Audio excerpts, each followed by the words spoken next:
We got Storey in the house. He doesn't. Yeah, it's like you're doing your hair thing. It's not the 8th grade hair. This is like 4th grade hair. Gentlemen, big episode. Hot take day. First of 2 shows this week with Storey. Hot take day. This is gonna be quarterbacks and running backs, 5 each. Also, this is the 5-year anniversary show, dude. 5 years of the show. I've been putting in my fucking heart, my soul, my life, especially this last year. 5 years, Storey. That's a lot. You know what? You're a big part of it, man. You are a founding father now of the show. What do you think about that? That's good news. Putting in the work, putting in the man hours to bring you the fantasy content that you need. What's the line from Step Brothers? Put in the man hours. Put in the science. I am on pace to average 3.9 hours per night in July. 3.9 hours. So essentially 4 hours. 4 hours a night live every night on pace. Okay. I mean, yeah. What are you doing? No nights off. No nights off. I mean, are you doing more drafts now because of than you would like to this point last year? Yeah, and I just did the content of the drafts. I love drafting. I'm loving my teams. All these other people love it. It's just, I don't know. I don't like the people that just do best ball because they're not really giving you any content. We're doing both here, and we're probably gonna hop on and draft some teams after this Story. You have to get to bed though and comb your hair a little bit. Anyways. Funny story real quick. I'm not going to name this person, but it's a mutual friend of ours. When he found out that you were coming on the show, this is when you had Sports Betting Intel, your website. Yeah. This said person was like, oh, he's only coming on a show to do ad reach for his show. And he's just going to be there for like 2 episodes. He's just trying to like push his product. For one, he's an idiot because no one was watching back then. For 2, he's definitely an idiot because here you are, Story, 3 years later, dominating, being the #1 co-host on the show and the man and a big part of what we're doing. So, that was wrong. He was wrong on that take for sure. He certainly was. Yeah, that kind of fizzled out. That whole thing fizzled out pretty. I shouldn't say quickly. We made a go of it for 2 years, but this is pretty important to me. And I had my best year ever in fantasy myself last year. So selfishly, I'm doing more research on a weekly basis as well to get prepared. Now tonight's research, I think it could help some people. It's hot takes certainly, but it's backed up by data and science and judgments, etc. Again, another callback to Step Brothers. Yeah, still going strong. The man 3 years running, and I've got no intention of going anywhere. Yeah, and now it's getting exciting because we are building, definitely a cult following. I want to shout out to all the Patreon members, everyone that has been riding with us this last year since the stream started, and it's quite a bit of you. And you know what? I don't have the graphic because I didn't upload it. I deleted it because I added 2 people. Anyways, you guys know who you are. 35 of you guys in there going strong. You guys are the fucking shit. And much love, man. Much love. This is a special show, though, because it is hot takes. I also added in 5 random, I don't want to call them all-time clips, but just like through the years, some random shit that, throwback stuff that a lot of you guys haven't seen because you had no ability to see us. And if you want to go back and try to watch our stuff, there's just too much stuff to watch. There's 5 years of, probably about 10 hours of content a week, but you multiply that by 5 years, you can't watch it all. It's just way too much. The movie stuff, all the football stuff. So I added like 5 clips that are just all-time epic. I'm going to throw them in randomly. So you want to stay tuned for that. But we're going to get to a couple news items here.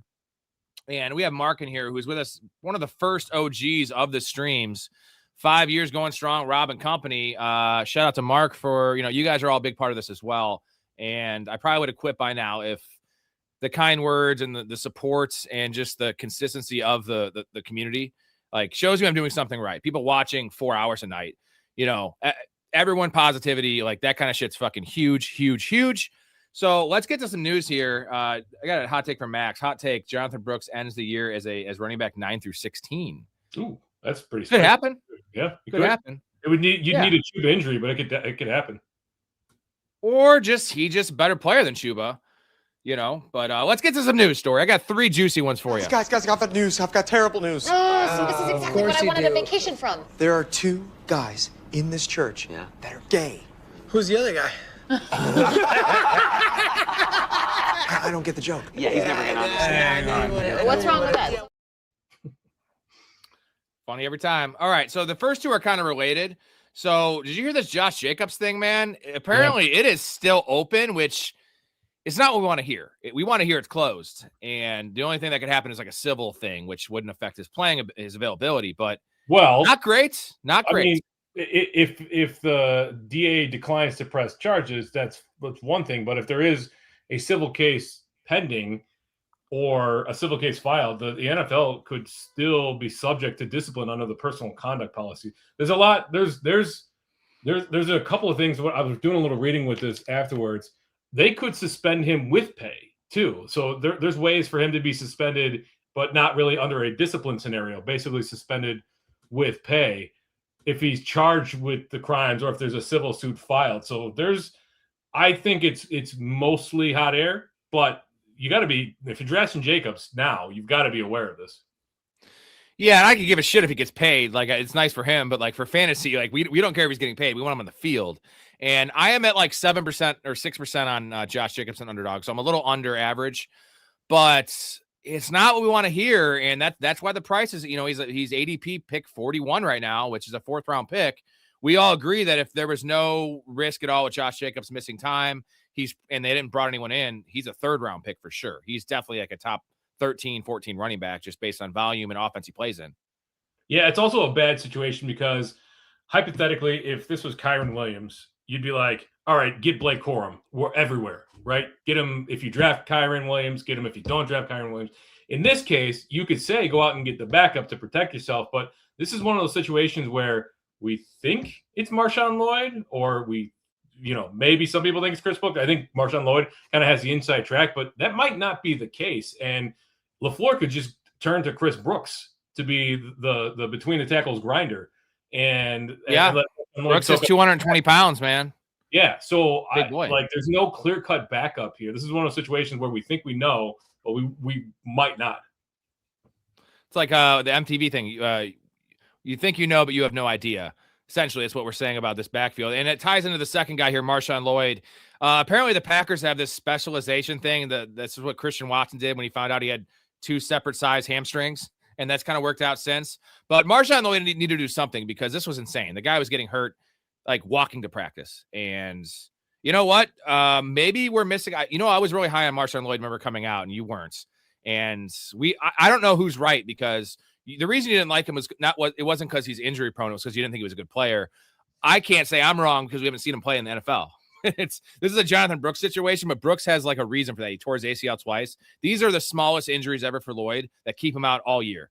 So we talked about Chris Brooks. They haven't brought anyone in. Are they going to bring someone in now? The fact that there's still uncertainty with Josh Jacobs, because they should. Najee Harris is sitting there. Austin Eckler is still floating around. I know he still wants to play. I wasn't thrilled with Marshawn Lloyd's production profile, right? He spent, 3 years at South Carolina, and then he had a pretty productive year at USC, but not a huge breakout. He was only a 3rd round pick, and this will be his 3rd year in the league, I think, and he's probably played a combined 15 snaps in a real NFL game.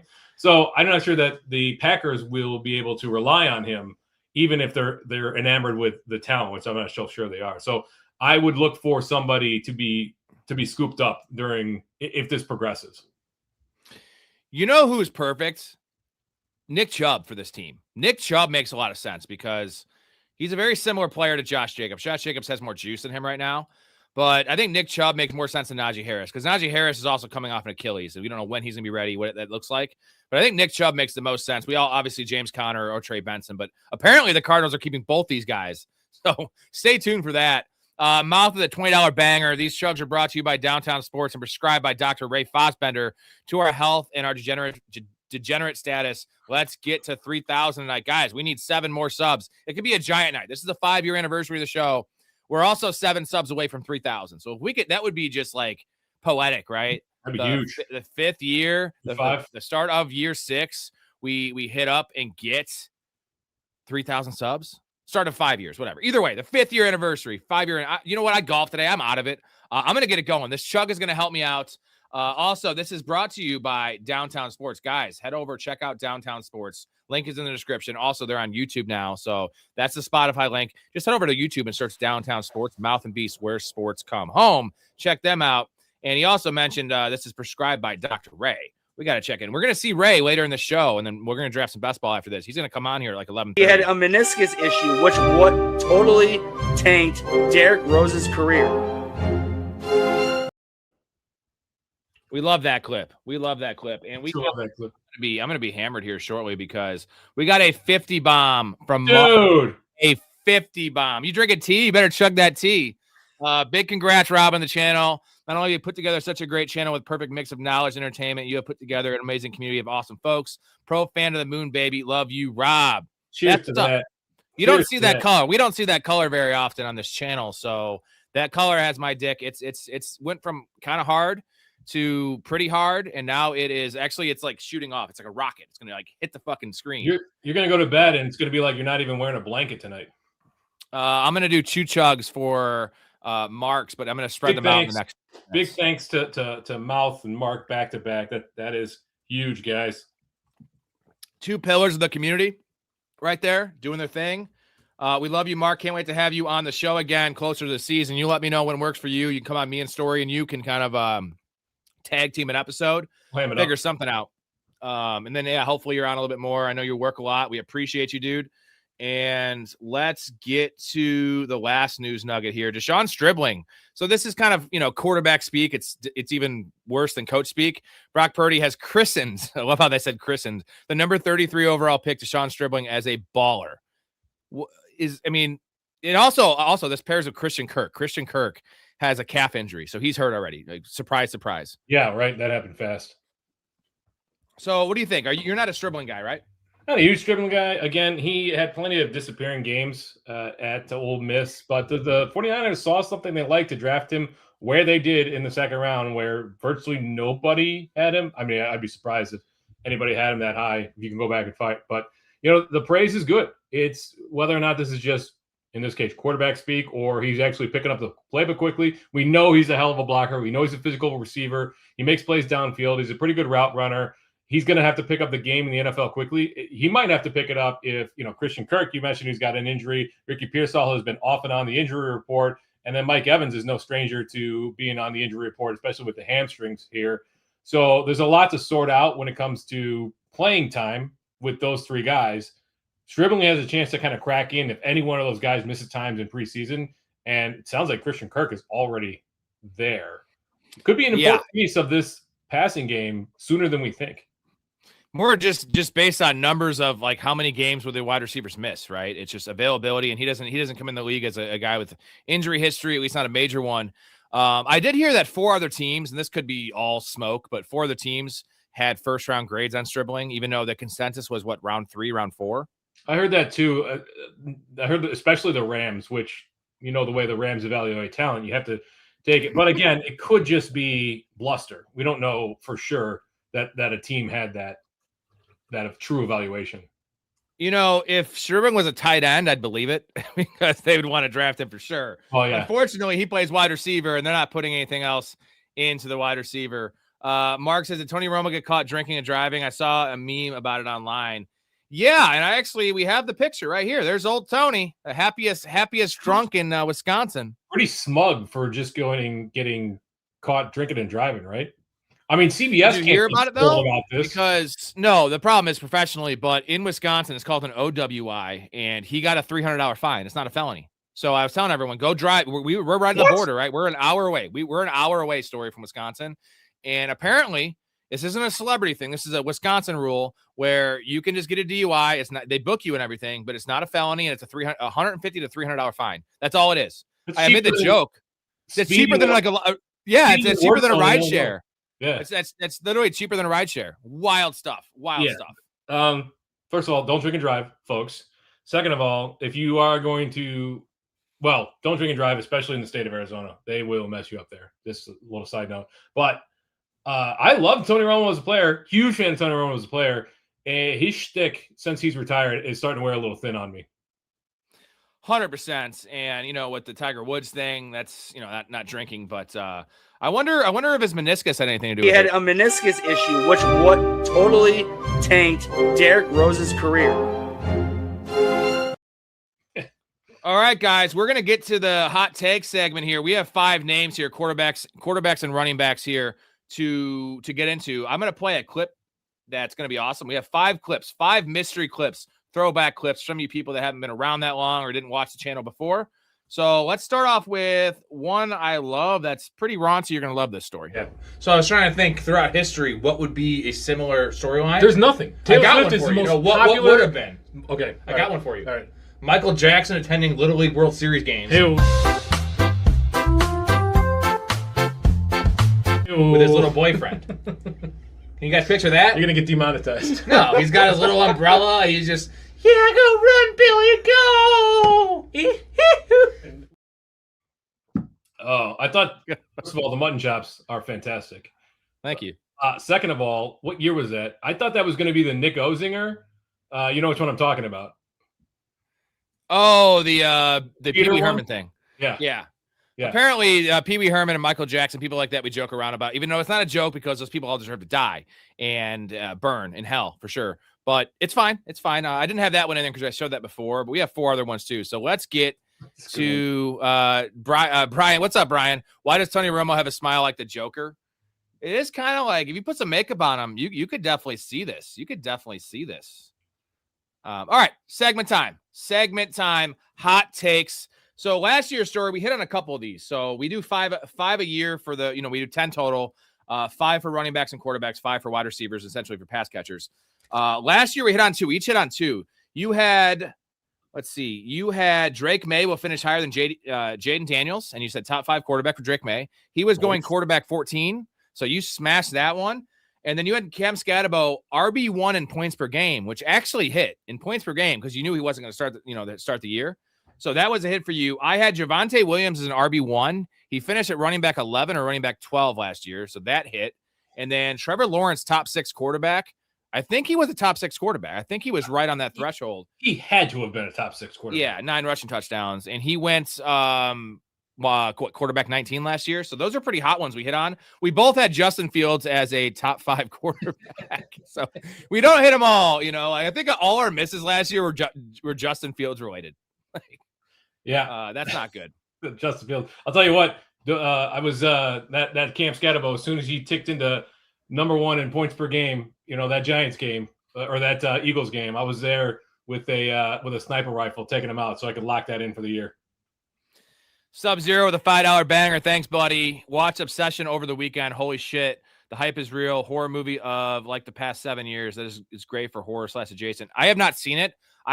Cody Weeds talked about it a lot. I got to watch it. It wasn't on the box that I have, so I have to get a new app for that. But have you seen it, Story? Yeah, I saw it. I watched it. Awesome. Last weekend. Yeah, it's good. I mean, A24 is absolutely killing it. It's tense. It's there's the protagonist is not necessarily a good guy. There's bad people in it, but it's there's some things that are terrifying. The way they did some of the camera work, I'm not going to spoil anything, but the way they did some of the camera work is incredibly disconcerting. Like, it makes you uncomfortable. The ending is just awesome. So I agree. It's on my list for sure. This is one to watch. Yeah. Do you watch a lot of like documentaries, like the murder documentaries and stuff like that, like true crime?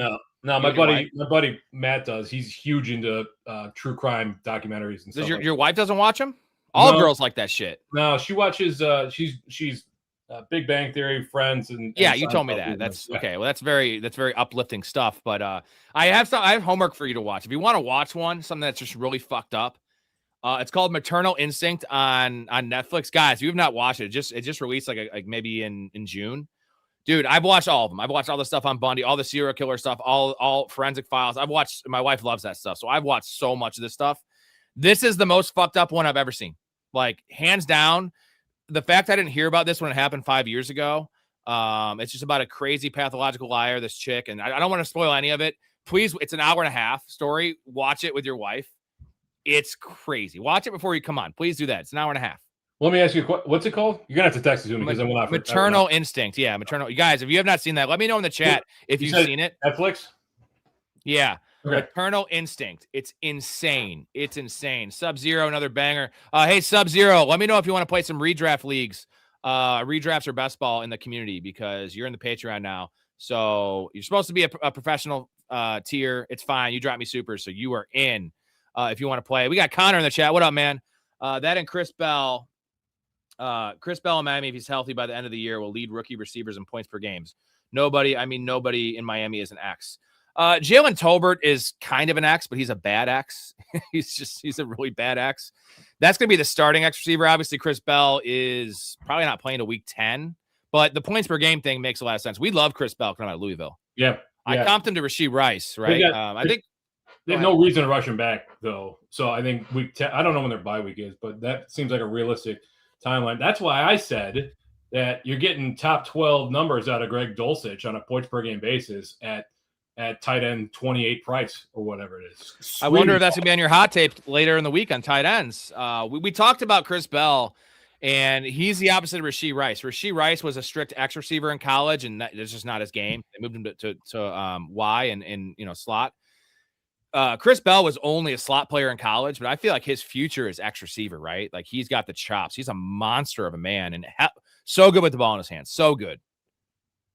He is a monster. Go back and watch some of the tape, as you mentioned. Also, a little bit of a limited production profile, but he's got what we're looking for in terms of being able to take his game to the next level. It's just a matter of, again, can he get on the field this year? Or like if things do not progress to the point that they feel confident he's back to 100%. I mean, he's a young guy, so he should be there. But if it doesn't, they might shut him down for the year, and it might just be like, listen, we drafted this guy. Yeah. So they're going to be vying for that first overall pick. Here's the nice thing, Story. They might be so bad they can win 3 games of the last 5 and actually still get the number 1 pick because that's how bad this roster is. Even though we love Malik Willis, we're going to get that in a second. But Chris Bell, we definitely love. And if you have an IR spot or a couple IR spots, definitely just plop him in there, and you might reap some big rewards. Like definitely a top 36 receiver when healthy. If the snap share gets up, got to be a deep league because otherwise. Yeah. You're drafting a guy coming off an ACL who's not going to play half the season on a Miami team with, oh my goodness. Okay. $100 banger from Connor, 5 years, many more to come. Let's fucking go. You guys are awesome, man. This is huge on a big night for the show. Big night. I'm going to be chugging beers here for the next 4 days. I'm just going to be chugging beers. I'm going to have to just stream myself chugging at 4 a.m. That we've never seen that color before. Connor's a hell of an addition to the Patreon, to the community. We love you, Connor. When Connor signed up, I was like, hey, you want to do some redraft leagues? He's like, I'll do all of them. No questions asked. It wasn't like, what's the pay? What's the buy-in? What's the format? He's like, I'm on all of them. If he gets in the underflow in the best ball and he gets in a draft before I get in it, he also gets into the other one and does 2 at one time. Connor is the D-gen of G-gens. We love him. Only 25 years old. He's a St. Louis guy. He lives right down the road. Nice. 4 hours down the road. Yeah, 4 hours. Cool. I did I got my master's degree from Webster University, Connor. Why you gotta flex on us like that? Stop flexing. You gotta tell us everything. Good. Tell me everything. Okay. They were both here. They were both inside me. Eduardo was in my mouth and Luther was in my butt. Oh my God, no, don't tell me everything. What? No, what? Damn it, Bonnie. Eduardo who? Sanchez. Holy shit, tell us more. Then Luther went in Eduardo's butt for a while. Tell us less. Tell us less. Then they both completed on each other. I was left out of the finale. Connor, you're the man again. Love you, man. Let's awesome, get Connor. to the list. So we talked about our hits that we had last year. They're pretty good. The next show we do the pass catcher hits. We had some definitely some bigger hits because we love Pickens and Olave last year. I love looking back year to year, and that's the nice thing is that we don't delete content. So when we have misses and we say dumb shit, we own it. I'm going to own it. And Justin Fields, we had to own, to reiterate, we had Justin Fields as the top 5 quarterback last year.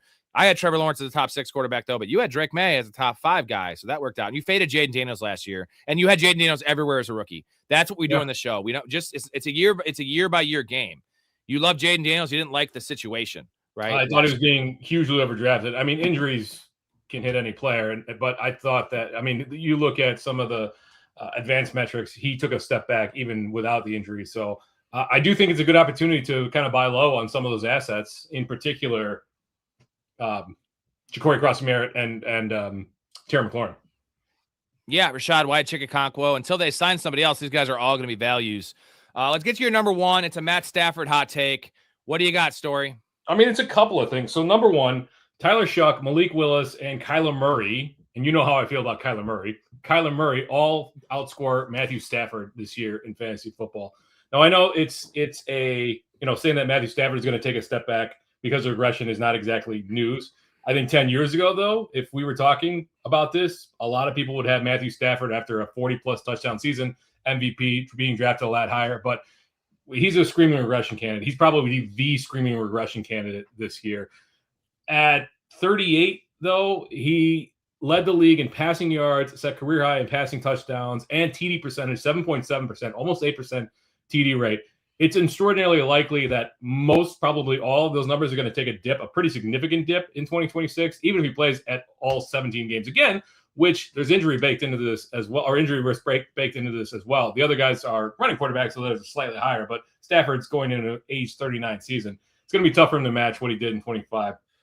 But also, this is a running quarterback, pump him up, because he has next to nothing with his legs. Yeah. If we look at rushing, no, it's nothing. It's nothing. It's not next to nothing. It's nothing. It's Jared Goff level. There's not even an attempt at a QB sneak on the goal line there. So if you look at rushing volume and production, rush attempts, rushing yards, scrambles, design carry share, any of those pregame variations, that's the most predictive QB metric. So you've heard the term Konami code related to quarterbacks in the past, first coined by Rich Rebar. It's massively important for fantasy quarterbacks. And so just as an example, Willis's ability as a runner, 12 scrambles for 174 and 3 touchdowns in 3 starts with the Packers is going to be enough to offset the impact of the bad offenses that these guys will play in. Matt Stafford, the last 4 years. So the year they won the Super Bowl, the first year with LA had 41 touchdown passes. But then the next year he got hurt in 9 games, 10 touchdown passes. So on pace for about 20. Then it was 24 and 20. And that was the Kyren Williams phase where it was just Kyren was getting 17 rushing touchdowns. Stafford's going for 20. And then last year, 46. So the defense is much better, which is definitely a ding against him. And they're going to want to run the ball. It will even out. It won't be what it was before with Kyren and Corum getting 20 rushing touchdowns, most likely, but it'll be somewhere between last year and the previous 2 years. So I see what you're saying there. He's going quarterback 12, and what you tied it in there with 3 other guys. So you said 3 other guys are going to outscore Matt Stafford. Who are they? Tyler Shuck, Kyler Murray, and Malik Willis. Ooh, Kyler Murray. Okay, Tyler Shuck's an interesting one, but that's the rushing stuff with an aggressive offense with Kellen Moore, Jordan Tyson, all those things, right? Yeah, I mean, the Saints are still going to be a bottom half offense. Let's not mince words about that. And we know what the Dolphins, we've talked about it repeatedly. I think also there's enough concern about that Vikings offense and Kyler Murray potentially losing his job to JJ McCarthy, or even winning that job to begin with. So I'm looking at 3 guys who have rushing upside on pretty mediocre to bad offenses, outscoring what is projected to be the number 1 scoring offense in the league this year. The starting quarterback for the number 1 scoring offense in the league. So let's rate these. Let's rate each other's hot takes. I would 10 being extremely hot. My ass is on fire. I have diarrhea. 1 being like not very hot at all. I'll give this a 7. I think a 7. The fact that, pairing Stafford busting with those other guys finishing ahead of him. So you're saying outside the top 12 for sure, like number 16 without even getting hurt? I think 17? So. I mean, realistically, the touchdown rate comes down to his career average at 4.8% or whatever it is.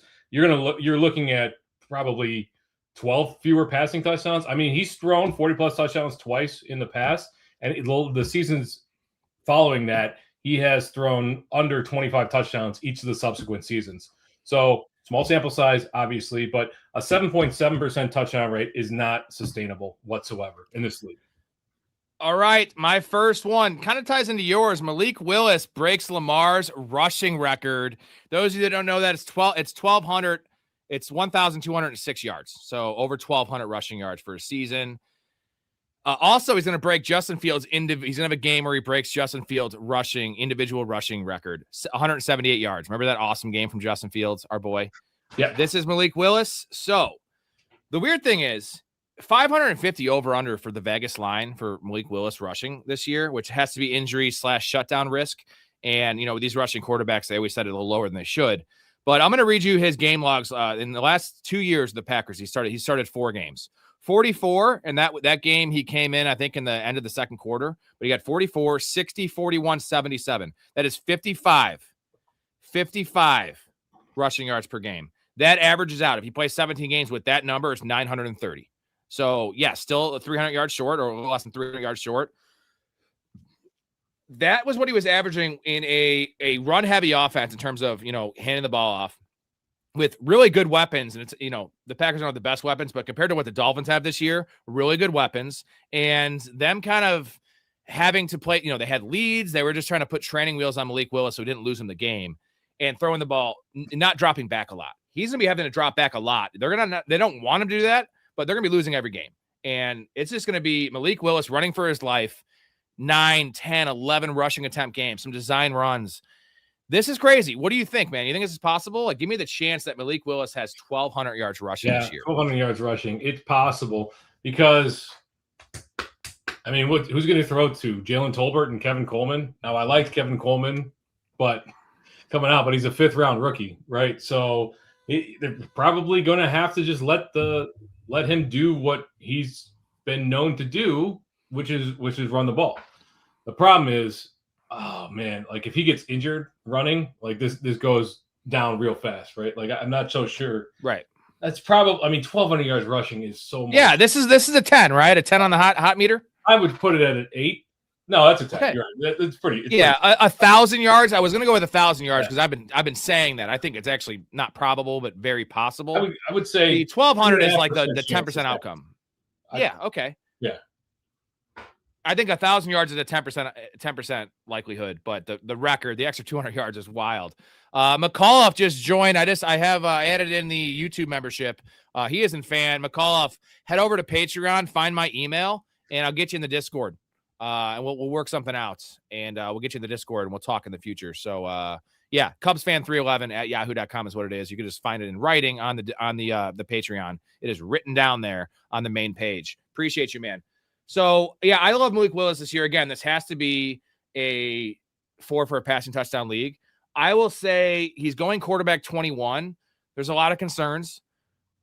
This would probably make him a top 6 quarterback just based on having this rushing upside, because the passing, he might have 14 passing touchdowns this year, guys, which is going to hurt, but if he's having 70 yards a game rushing, 65 yards a game rushing, and, I don't know how many rushing touchdowns he'll have, how many scoring opportunities, but he can score from 40 or 50 yards out, but the yards are going to be enough to keep him relevant in fantasy. He's definitely going to smash his ADP as long as he's playing. Let's, I think he's going to be, I think it could be pretty hot and cold. Like you're going to get some really good games out of him, and you're going to get some real stinkers if they, decide to fly him all game long. So I hate this because it's a cliche, but he's probably better in best ball. But if you're waiting on quarterback, man, I might take a stab at Malik Willis as my second. If I'm drafting a guy like, say Brock Purdy or something like that, I might take a stab on Malik Willis and see if he is able to stick on the roster. All right, that's our first 2 hot takes. We have 8 more coming for you guys. I'm going to hit you guys with the intro. We'll see you in 28 seconds.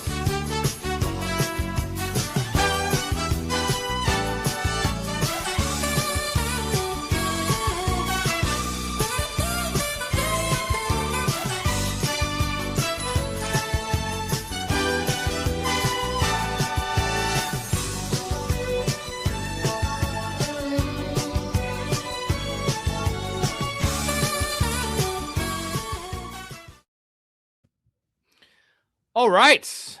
Again, guys, this is a special night, 5-year anniversary, 5-year birthday show of the channel, celebrating with Mike Storey. Big Ray is going to be tuning in later, about an hour and a half into the show. And then after that, we're going to fucking rock some best ball tonight. So we're going on to our second hot take. Before I do that, I'm going to hit you guys with another clip, another old school throwback clip.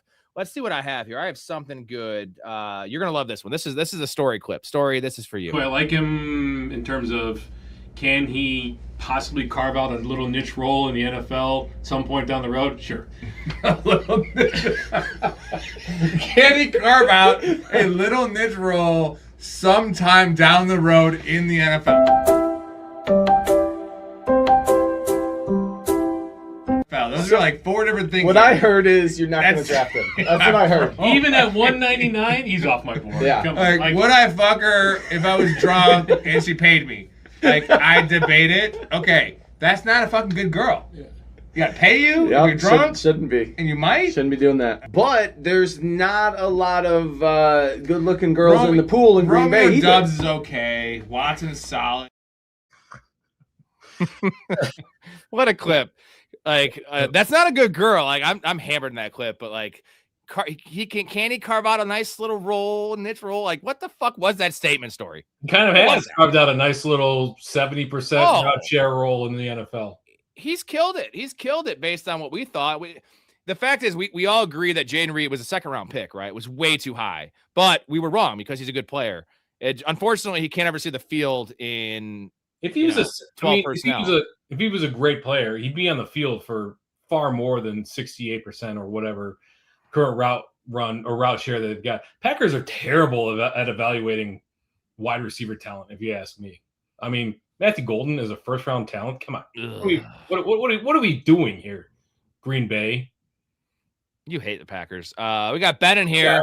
Ben, y'all know Ben. You remember Ben. We were golfing today all day walking. Great time, Ben. Thanks for fucking talking me into walking. I feel loopy. I feel like I was on heroin. I've never done heroin, but if you haven't exercised in a long time and you get those endorphins going, you feel high. You feel fucking whacked out. That's kind of where I'm at right now. $20 holler from Ben. Birthday chug. I got to grab a couple brewskis.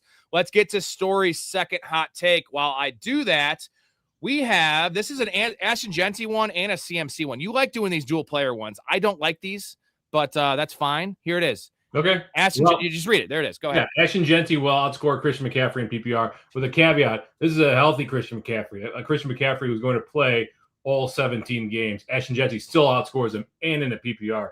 We saw that Genty looked like one of the league's best running backs whenever he wasn't getting mauled behind that terrible offensive line last year. He got hit behind the line of scrimmage more than any other running back with 200 plus carries last year. So no guarantee that the Raiders offense is going to make significant upgrades in quarterback, in scheme, in offensive line talent, but they should make at least incremental improvements in everything there. So there's optimism for across this offense being better in general. And we know that number one, Genty's capable of breaking tackles with the best of them at the NFL level. And two, he should have more than enough opportunities to touch the football. We look at that depth chart, and while we like Mike Washington, really he's not enough to steal meaningful work away from Genty. On the flip side, I think this is the second most obvious regression candidate in all of football, fantasy football this year. Christian McCaffrey's got a lengthy injury history. He's going to turn 30 in June. Last season, he had the most touches of his career when you count the postseason, 311 carries, 102 receptions on 129 targets. I mean, this just goes beyond injury risk, and that's a very real possibility. Last season, he averaged just 3.9 yards per carry, which is his least efficient season since his rookie year, and excluding the 3-game season in 2020. And he didn't look nearly as explosive as the previous year of production, which was, 23, 24, whatever it was. So, you take in a 30-year-old running back who probably is going to get a little dinged up, probably going to be on the injury report, playing through it, but being less productive because of it. All this looks like Genty ascending to the next level while McCaffrey kind of at the tail end of his reign as the dominant running back in fantasy football. It's an interesting one because I want to say it's not very hot, but the caveat of CMC stays healthy or at least plays every game. Because we know Christian McCaffrey plays through injury, which to his own detriment. Not quite what we saw with Josh Jacobs last year. He's still effective in terms of fantasy, but the juice kind of fades a little bit with him. So we have Ashton Genty right now going running back 6 and CMC going 3, which doesn't make it hot. But the fact that you're saying CMC doesn't get hurt, I'm going to go with a 6 on the spice meter here. I think 6 is fair. Yeah, it's Genty's still a first round pick. There's some spicier ones coming down the road. I'm kind of easing people in with call this a habanero, right? There's no ghost. You ready for mine? Yeah, mine's hot. You're gonna say no. I know this reaction already. Here it is. Jacoby Brissett, top 8 quarterback.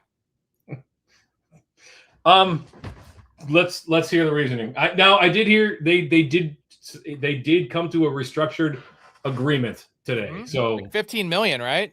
I didn't see the details. I just saw incentives. Yeah, so it's like I think it's $13 million base.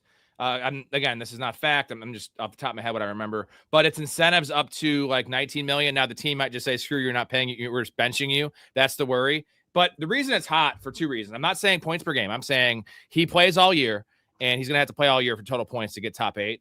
So last year, Jacoby Brissett started 12 games. So it was a 12-game sample. This is not a 5-game sample. Where do you think Jacoby Brissett finished in points per game last year in those 12 games? Point is 6 for a passing touchdown league. Where did he finish in those 12 games? I know there was a lot of volume, but it's still Jacoby Brissett. Where did he finish?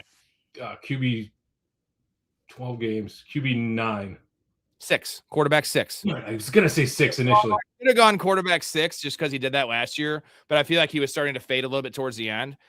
So the bottom line is this isn't even extrapolating because 12 games is almost a full season, and he literally did it last year, and all they did was add Jeremiah Love, which, okay, yes, they're going to run the ball more, but Jeremiah Love, it's not like they have Derrick Henry back there. Like, Jeremiah Love's main value is as a pass catcher. This defense is horrendous, like literally horrendous. You get a full season of Michael Wilson, full season of Marvin Harrison, hopefully healthy and playing ball.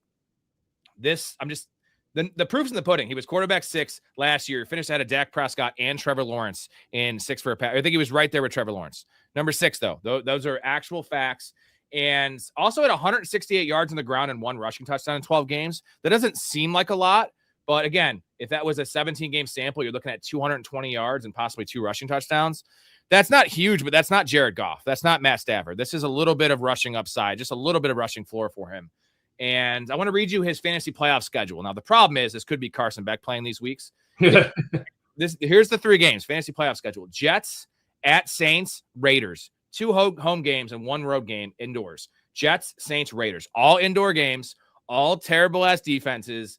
That is the juiciest, potentially, seemingly, the juiciest fantasy football playoff schedule I've ever seen in my life. Yeah, I mean, he's got to get there. That's the big thing. That's the problem. Yeah. At some point, I have to imagine they're going to turn to Carson Beck.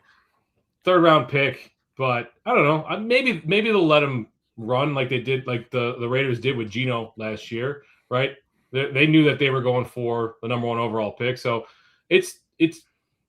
I don't think it's terribly spicy. The thing is, dude, he's going quarterback 30. He's going quarterback 30. So how is that not fucking really spicy? He's going. The only reason he's not going quarterback 32 is because 31 and 32 are teams that we don't know the starter. Deshaun Watson and Shador, and then Penix and Tua. Like, that's the only reason he's not going after those guys. I feel like if we knew it was Penix with that Falcons offense, and if we knew, maybe not if we knew it was Watson, but okay, so he'd be going 31. Dude, quarterback 30. Like, there's not any numbers. There's only 2 numbers lower than that. There's 32 starting quarterbacks.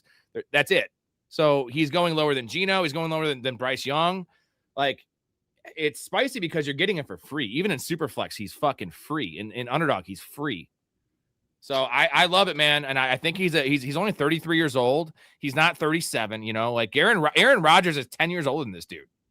Aaron Rodgers is 10 years older than him. Wow, that's kind of crazy. It's going to be 10 years. Yeah, Aaron Rodgers can be 43. I mean, let's go. I mean, what would you'd have to, it'd be Superflex that you draft him in, right? Like, well, I draft him in Underdog. He's my most drafted quarterback, and the risk there in the tournaments is he's not playing when I need him most, but he's my 3rd quarterback, so I think he's going to help me reach the playoffs in a lot of leagues.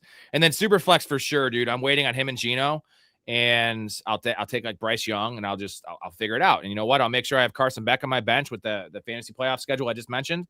Why the hell not? You know, I'm going to have a stacked roster. I think they're going to be at least, you know, a top 20 quarterback, which is fine.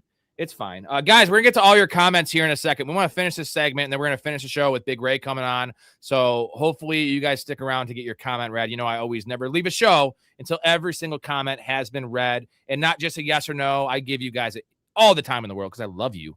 Storey, that's the Chug speaking. I love you. Real quick. So if he's a top 8, you know, we're going to talk top range of outcomes. If he's at top 8 points per game, is he going to drag Michael Wilson or Marvin Harrison kicking and screaming into the top 24? One of these guys? Marvin Harrison's going to be a wide receiver 1 this year. I mean, Marvin Harrison's already got an ankle injury. Yeah, it's a back injury, I thought, but it's probably. Well, no, he left the field twice over the weekend. Yeah, whatever, dude. Better now than September, brother. We're good. If he's getting dinged up now, I can't. I mean, he's not. Yeah, because he's been hurt so much in his career, dude. He had an appendectomy and then he had a fucking heel injury. Get the hell out of here. Let's not talk about Marvin Harrison. Who's the guy that has the? We're not talking about Marvin Harrison right now. Man. Ask him about heel injuries. He now Marvin Harrison's Hollywood Brown is what you're saying. I'm just saying. If you're talking about heel injuries, yeah, it's spicy. It's definitely spicy. I put it at a 8. Give it quarterback 8, spicy level 8. All right. Hey, you ever accidentally masturbate to young pictures of your mom? Who the fuck starts a conversation like that? I just sat down. Guys, 5 subs away from 3,000. 5 subs away from 3,000. on our birthday, our 5-year anniversary of the show. We're going to hit both tonight, if not now, in the Best Ball show. Derek with another $20 banger. That's another chug for me. I'm already 2 chugs behind. Derek Brissett finally got paid. He will start all season. Congrats on the milestone, Professional Fanatics, to the moon very soon. Appreciate you. Derek is on every show. He's a school teacher. So this time of year, he has probably watched. I mentioned I'm going to do about 120 hours live in July. He has probably been on for 90% of that time on these shows. We love Derek. Yes. I mean, Derek, what grade do you teach? Because if it's middle schoolers, I could see him wanting to get away from it for a little while. Dude, my mom today, she's been teaching for almost 20 years now, and she was in preschool, and she was a kindergarten teacher, and then she went to 2nd grade. Now she's in middle school, and she's like, she always talks about, I have 3 siblings. She talks about like her kids, and especially now that it's talking about like teenagers essentially. And she's like, I have a question for you. Is your show, and she's watched a little bit of it, which is why I'm confused. She asked me the question. She's like, is this appropriate for a 7th grade girl? I'm like, Mom, you're going to get fired. If you tell this, and we've toned it down in this program a lot, dude. But dude, no. And you know what? It's perfect segue to why she shouldn't watch the show, and it's been toned down. Thank you, Fancy Dog. Appreciate you.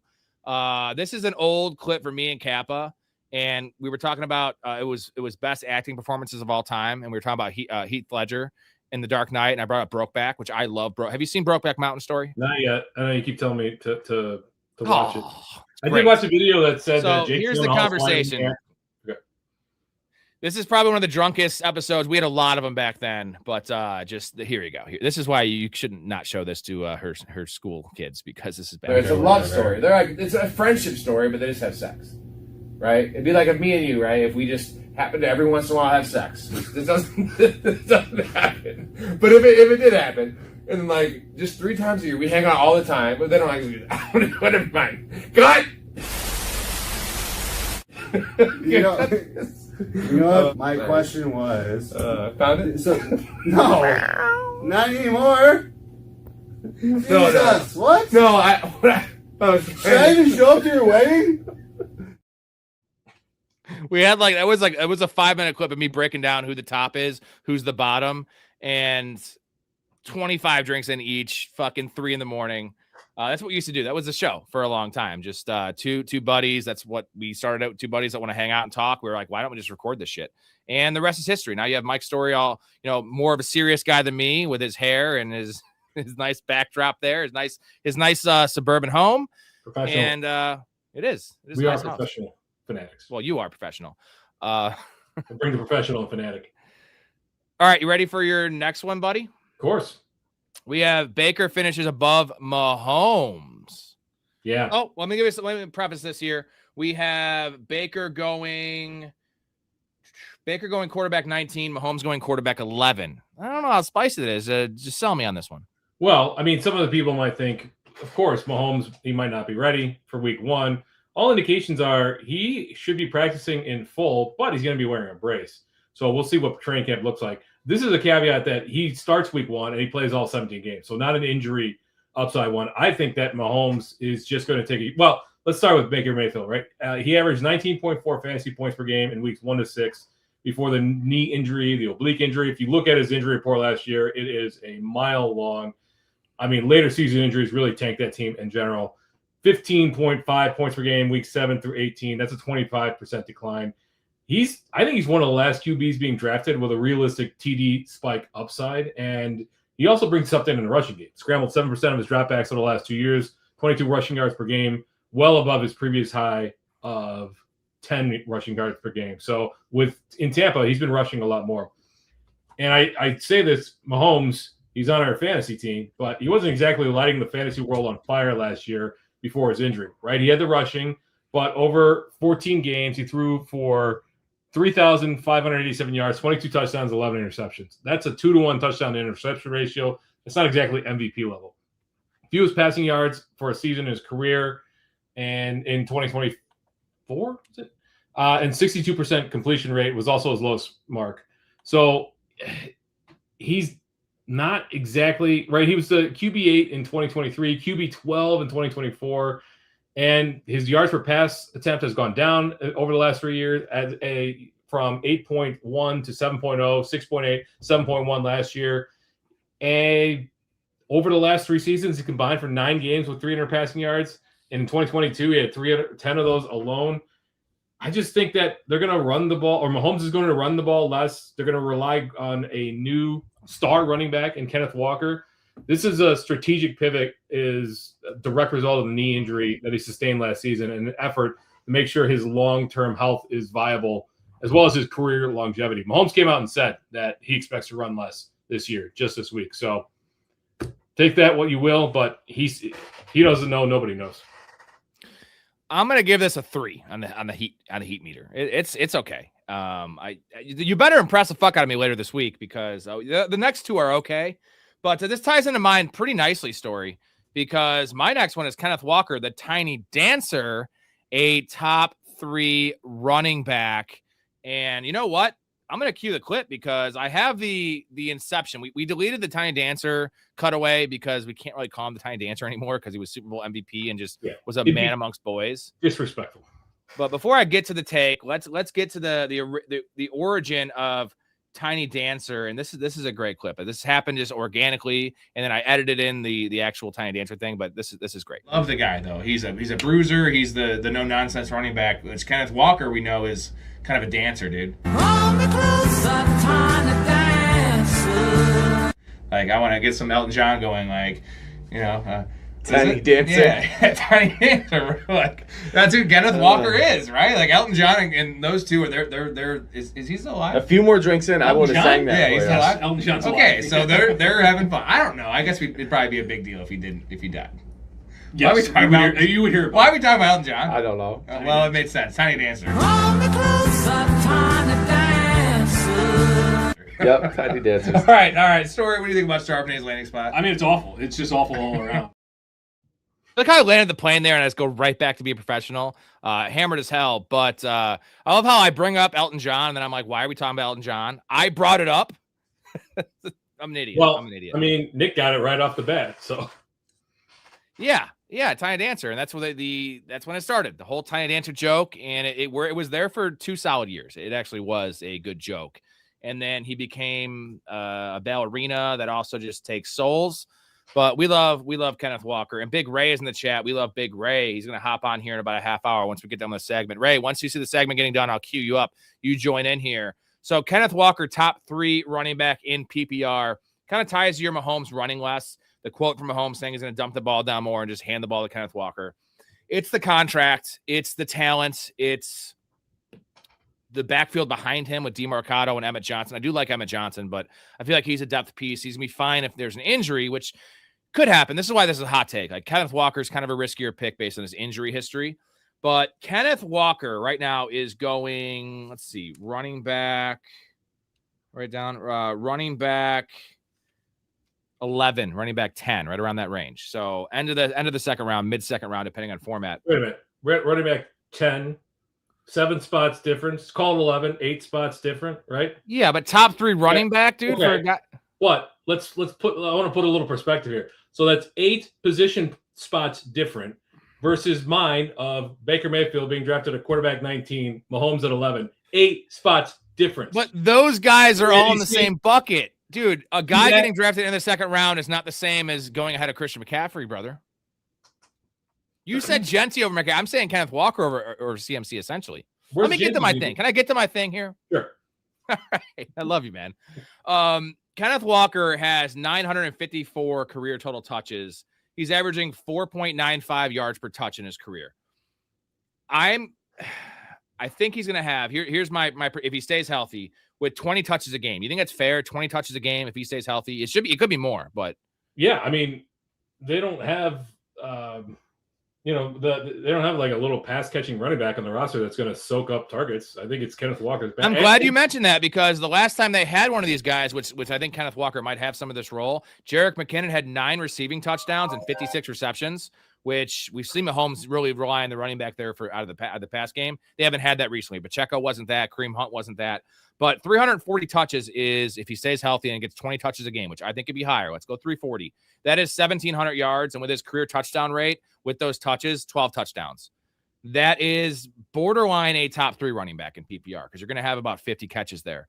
So 50 catches, 1,700 yards, 12 touchdowns, right there. It's right on the line there. I think those are not conservative numbers, but I think those are well in reach. And if the Chiefs are better than we think, there's a lot of ways this works. This is a bet on health. This is why it's a hot take. Like, this is the only way Kenneth Walker busted his ADP this year is if the Chiefs are worse than last year, which, yes, maybe that can happen, or if he gets hurt. But I don't care. Any running back can get hurt. And Kenneth Walker is 25 years old, prime of his career. Like I said, 954 total touches. Dude, that is 2 years of Christian McCaffrey's workload. Like, he's in his 5th year now, going into his 5th year. Christian McCaffrey had 450 touches last year, counting the playoffs. You know what I mean? Like, think about that for a second. Kenneth Walker has not been used very much in his career because of the injuries and because of Zach Charbonnet.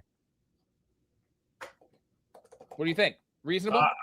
It's certainly possible. I'm wondering, like, if Mahomes gets injured again, what happens to that entire offense? We saw how bad it was. So I'm not poking holes.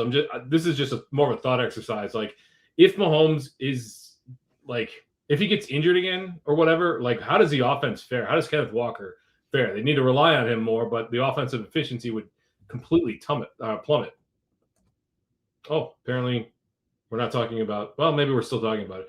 That's one of the things that I worry about with this offense in general. I like Kenneth Walker where he's being drafted as we speak. I think that offense in general is going to be pretty, at least okay, and they're going to have to rely on him for the most part. You back? Yeah, I'm here. Sorry, I hit the wrong button. I have a mouse now, and it's cool, but there's a couple buttons on here that I don't know. It's like a fucking sports car, and it's confusing as hell. Very confusing. So we're getting it. Shout out to McAuliffe. Your boy McAuliffe is now our first YouTube member, and so he's gonna be in the Discord. So McAuliffe, like I said, CubsFan311 at yahoo.com. If you can't find it, it's just all one word: CUBSFAN311 at Yahoo. Shoot me an email, and then because I don't have your email, and then I'll get you an invite into the community, into the Discord, or just go over to Patreon. It's listed right there for free members. It says the email, and I'll get you in there tonight. I need your email for sure. Let's move on to the next one, and this is kind of spicy, almost as spicy as mine. Saquon Barkley, top 3 running back. Give it to me. They're being drafted in the same area this go around. Yep. So yeah. So I guess Saquon's probably going a spot or two ahead, but my prediction is Saquon Barkley gets 1,800 all-purpose yards, 18 total touchdowns, and finishes as a top 3 running back. And a lot of this is due to the healthier offensive line, including Lane Johnson. It's going to go a long way to helping him return to, an extremely dominant form in 2024, right? He had 11 games with at least 100 rushing yards compared to 3 last year. I'm also excited to see what Sean Mannion brings to this Philadelphia offense. He comes from the Matt LaFleur coaching tree in Green Bay. The Packers have consistently been one of the most run-heavy offenses in the NFL. They finished inside the top 7 in rushing attempts in recent seasons, while the Eagles dropped to 11th in rushing attempts in 2025 after ranking inside the top 6 each of the previous 4 years. So we're going to see a radical top-down schematic overhaul to this offense. Redesigned framework is going to be engineered to maximize Barkley's physical running style. Sean Mannion imports that system that McVay, LaFleur run, where they rely on a foundational wide outside zone running scheme that's going to use pre-snap motion, play action lookalikes, keep opposing front sevens off balance, and that's going to open up running lanes for Saquon Barkley. In general, we're going to see probably more passing too. They're going to rely on him more passing without A.J. Brown on the roster. He was only targeted 50 times last year, 43 times in 2024, but he had 136 total targets in his final 2 seasons with the Giants. And I think we could see something similar to that. They're going to use him in pass catching situations, offset the loss of Brown. So all together, we're going to see a huge bounce back from Saquon Barkley.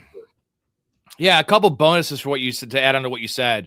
The pass catching for sure has to happen with the schematic change, and AJ Brown being gone. Yeah, the targets are going to go to the wide receivers and they're going to spread them out more.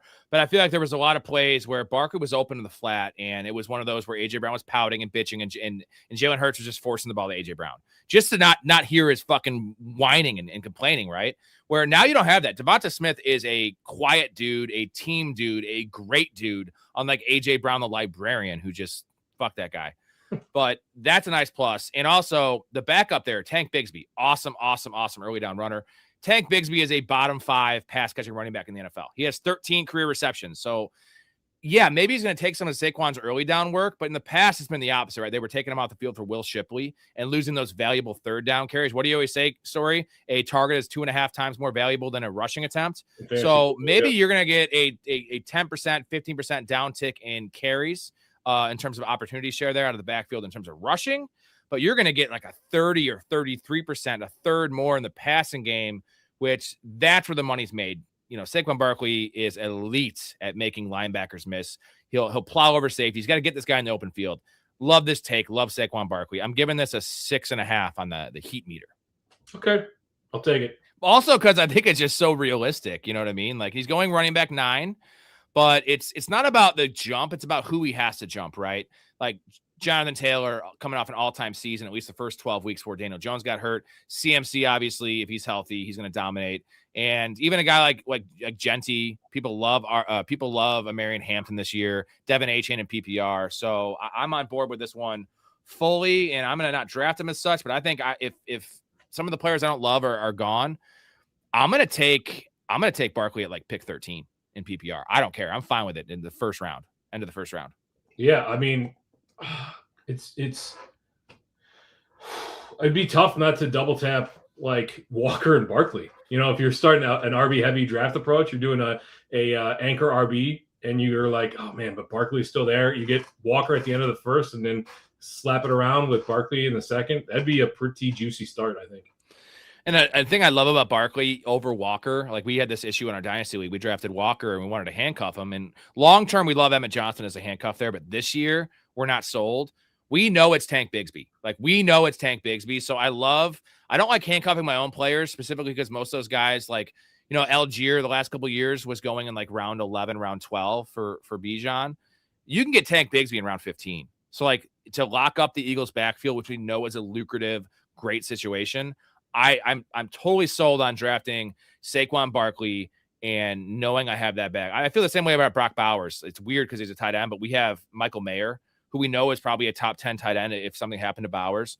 That's just nice stability for my first round pick, where I know even if he gets hurt, I'm not going to get the numbers replicated from the backup, but it's not going to be a total loss. It's not going to be a Tucker Kraft, Luke Musgrave situation. It's not going to be a Breece Hall, Braylon Allen situation. You're going to have at least a top 15 running back in Tank Bigsby, and that's huge. Let's move on to my next guy here, and this is a guy I don't draft a lot in Underdog. I'm on the fence here, but this works for hot takes. It's Bashal Tutin, top 6 running back. How spicy is that? Bashal Tutin going running back 25 right now in full PPR. Running back 25. This is a full PPR take. That's pretty spicy right there. So we had 489 rush attempts last year for the Jaguars. That counts Trevor Lawrence, but it was 407 running back carries. And the worry with Tutin is Chris Rodriguez, and on a smaller level, LaQuinn Allen. And it's like, is he going to get more than like 50 or 60% of the running back work? And that's the worry. And I think that 50 or 60% is pretty fair, right? Would you say that's pretty fair? 55%? Yeah. So what percentage of the work did Travis Etienne? What do you think the running back opportunities last year did Travis Etienne have? Travis Etienne, I think, was running back 9 last year. What was his percentage, do you think? 72.5%. 65% only. That's it. Think about that for a second. That's it. And Etienne had 260 carries and 36 catches. So he had 296 touches and he stayed healthy. So the math tells me, and Bashal Tutin had 8 touchdowns and 93 touches. That's an insane number. That's never going to happen again. If you prorate that out for the whole season for 300 touches, we give him Etienne touches, it's 23 touchdowns. Let's just cut that in half. Say 12 touchdowns for Bashal Tutin. Again, this is a lot of extrapolating here. But, you know, I think they're going to have at least 400 running back touches this year. I think Chris Rodriguez might get 180. But if you get 220 carries from Tutin and you get 40 or 50 receptions, now you're looking at 260 touches. You're not far off Etienne. He's definitely a more explosive player than Etienne. I think Etienne might still be a better player. But, you know, 13 touches per TD last year. Let's just make that 20 because he is that type of player that is just a home run hitter, pretty sturdy in the short yardage stuff. So top 6 running back in PPR, man. He doesn't need the Saquon Barkley workload in this offense. We saw it with Liam Cohen, with Bucky Irving. Like, you don't need that to be elite in this offense. I understand the risk. This is why Tootin is a pretty big boomer bust player, but running back 25, you're not really paying a pretty penny for him. And if you told me right now, if I was guaranteed, let's call it 55% of the work for Bashal Tootin this year, he's not going to finish at running back 6, but I think he's going to definitely beat his ADP. But maybe he just takes the next step. I didn't like his film. I went back and I know the archetype. I loved his combine. He was a combine hero. The film was bad last year. He has his contact balance is weird. You remember Daniel Jones when he had the long run and he fell over his own feet? Like Tootin falls over, he runs into his own players. And this is funny. I'm giving this argument when I'm trying to tout Tootin, but he was a rookie, right? Out of Virginia Tech that was not quite pro ready, but they still trusted him in pretty big moments. Chris Rodriguez is a fine player, but he's not a league winning player. He's not a guy that's like, not even for fantasy, that a coach is gonna be like, we need to get Chris Rodriguez more touches. Like he's going to have his role. He's going to get his early down stuff. He's going to get some goal line stuff. Tootin showed us he doesn't need the full goal line role to score touchdowns. And the passing game stuff, the explosive stuff, Bashal Tootin, top 6 running back. If it works out, he needs apparently 65%. I feel like if he gets what ETN got last year, which is adventurous, but 65%, he will be a top 10 running back. Yeah, I give you a 10 because I don't see it. I don't see it at all with Tootin. Like I know the extrapolating though. You didn't see the extrapolating there? Like you're talking, he's gonna have to outscore guys like Chase Brown and James Cook and Achane and all that. So I just don't understand this Tootin love. Like how in the ever loving hell are they gonna get to 400 running carries? Like I don't understand that at all. Why are you gonna use a subpar second-year back and also ran in Chris Rodriguez and a third down merchant in LaQuint Allen when you've got Parker Washington and Brian Thomas and Travis Hunter and this should run through the passing game, right? Like we're looking at two wide receivers. Trevor Lawrence is still bad, bro. Like he had a good year last year because of the numbers. Like he's still pretty bad. Okay, but why would you force the ball to I've been burned by this archetype, this Tootin archetype before.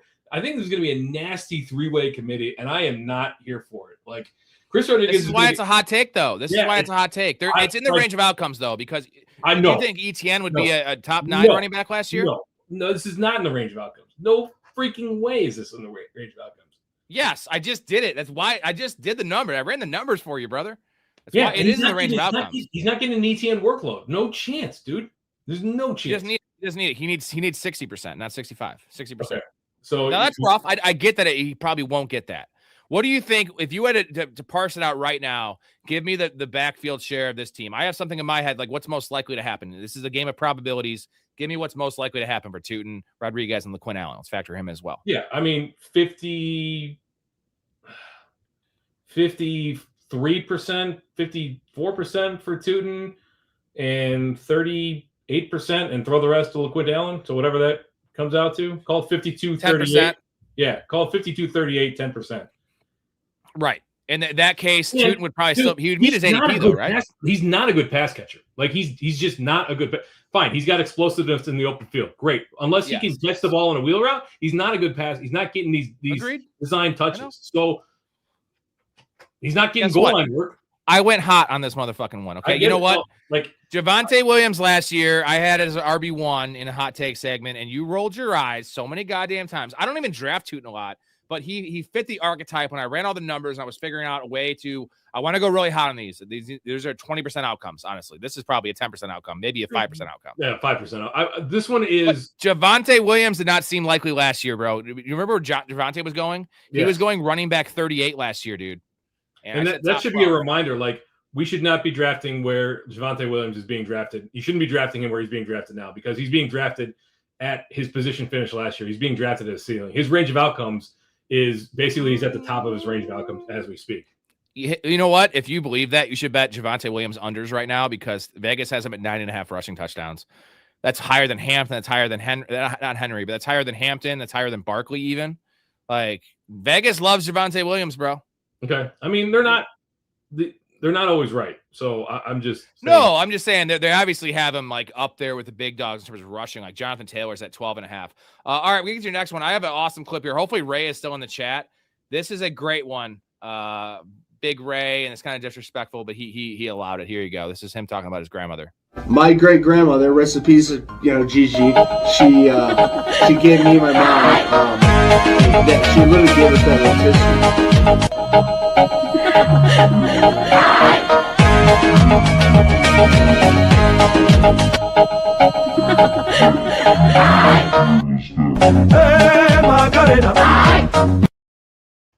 That's a little disrespectful. I don't really know the sign of the cross thing. I learned it after. I made him show me. It's here, and chest. Is it? It's one of those here. What, Macarena? No, the sign of the yes. I know the Macarena, but I don't know the fucking sign of the cross. In the name of the Father, the Son, and the Holy Spirit, Holy Ghost. In Latin, in nomine Patri et Filii et Spiritus Sancti. I was just, I don't know. It's funny that I didn't know what I was doing, and it's a good clip. Sorry, Ray, but you know what? I did it, and I think it was in good taste. Maybe not. Your next guy, Cam Ward. Give me your Cam Ward take. Cam Ward is at the end of the season, he's viewed as a consensus top 10 dynasty quarterback. So this is spicy because according to the ADP that I'm looking at for dynasty startups, which is RotoWire, they've got him at quarterback 25. So I've got him jumping 15 spots in the rankings after this year. Now, buckle in because there's a lot of information here, but I think it's very important to know. I'm going to go to the bathroom while you do this. Right. I can hear you. So let's not forget that 3 of Ward's top targets last year in the passing game were day 3 rookies from his own draft class. Kamir Dike, Alec Ayamonor, and Garner Helm. None of them are terrible players per se, but they're all raw developmental picks, all role players, all showing 4th round expectations. So he didn't really have any starting caliber NFL talent around him as a pass catchers. And they had an extremely hard schedule last year. It's a situation where anybody would have struggled. The encouraging part is what happened at the end of the season. Ward was at his best after the bye. And the gap between his front half games and his back half are something that we can be really excited about.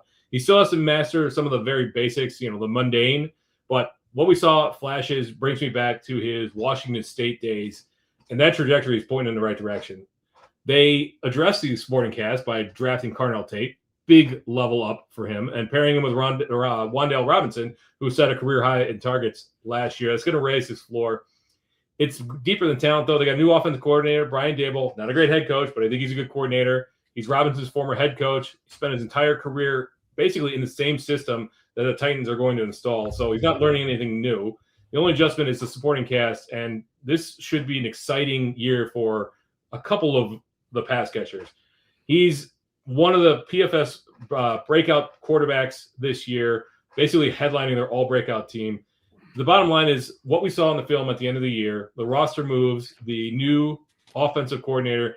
Cam Ward has the talent to be a top 10 franchise quarterback. The Titans have finally put some tools in place to help him achieve that. Cam Ward this year, let's pivot this to redraft real quick. I just want to get your take because it's a little more relevant, but I love the take. Cam Ward's going quarterback 22 for redraft this year. What is his? You're saying essentially he's going to definitely impress and have a great fantasy year as well and crush his ADP, which is going to vault him in the top 10 for dynasty. What is his range of outcomes and his high end finish? Because quarterback 22 is there potential he's a top 10 quarterback this year in redraft, or is that a little bit too aggressive? I'd say that's like a 5% outcome, but it's possible. I think top 15 is much more realistic. And actually, I'm thinking that the more I think about that, the way his development, the more I get excited about that. So I'd say top 15 is certainly within the possibility. But yeah, I call it a 5% range of outcomes that he's a top 10 quarterback this year. Don't worry, guys. I'm going to go back to the top and get to all your comments after this. We have one more name, my last name to get to. These questions are irrelevant to what we're talking about. Higher finish, Cam Ward or Malik Willis? I think it's Cam Ward.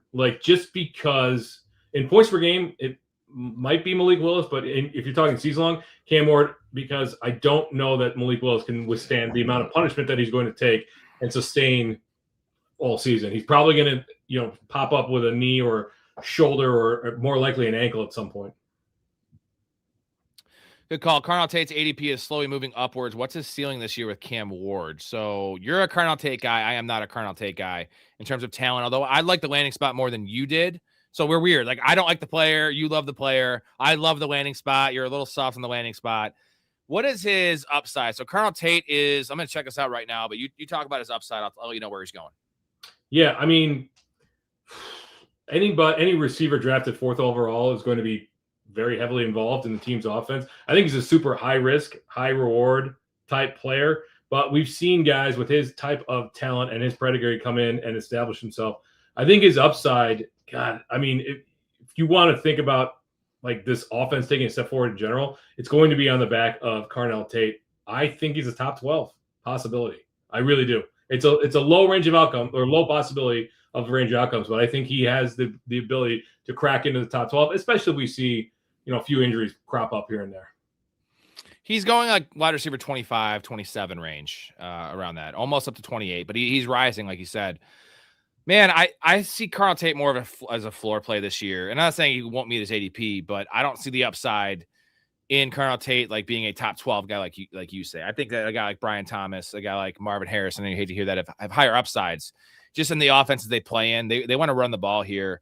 And going back to Cam Ward, I think one of the big upsides that potentially could happen and change people's view on him is the rushing stuff, because he was running the ball quite a bit. At least, he was a threat with his legs at Miami the last year in college. And I know this personally because I was betting on Cam Ward's rushing prop. You remember this? It was like it set at 3.5, and he hit like one of them. But I was like 1 and 2 last year on Cam Ward, at like 3.5 and 4.5 rushing yards. And I watched all the games, and I watched it back as well, every play of those specific games.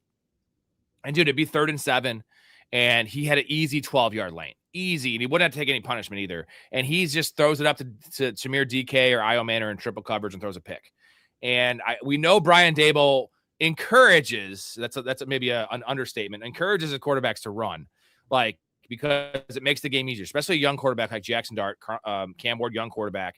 Encourage him to run because it opens up the field. It makes the defense conscientious of the guy taking off, which is going to make guys turn their heads around and free up some wide receivers down the field. And it just lets the game slow down for the quarterback as well, having that ability. And Cam Ward has that ability, not to mention he's a very sturdy individual that can take some punishment. I think he's a monster and did not show anything with his legs last year. He was just not willing to run, which is weird. Rookie quarterbacks, usually you have to tell them not to run, right? Like, stay in the pocket. Like, let's develop you a little bit. Run when you have to. Cam Ward was like, nope, I'm good. And he was running around the pocket to throw.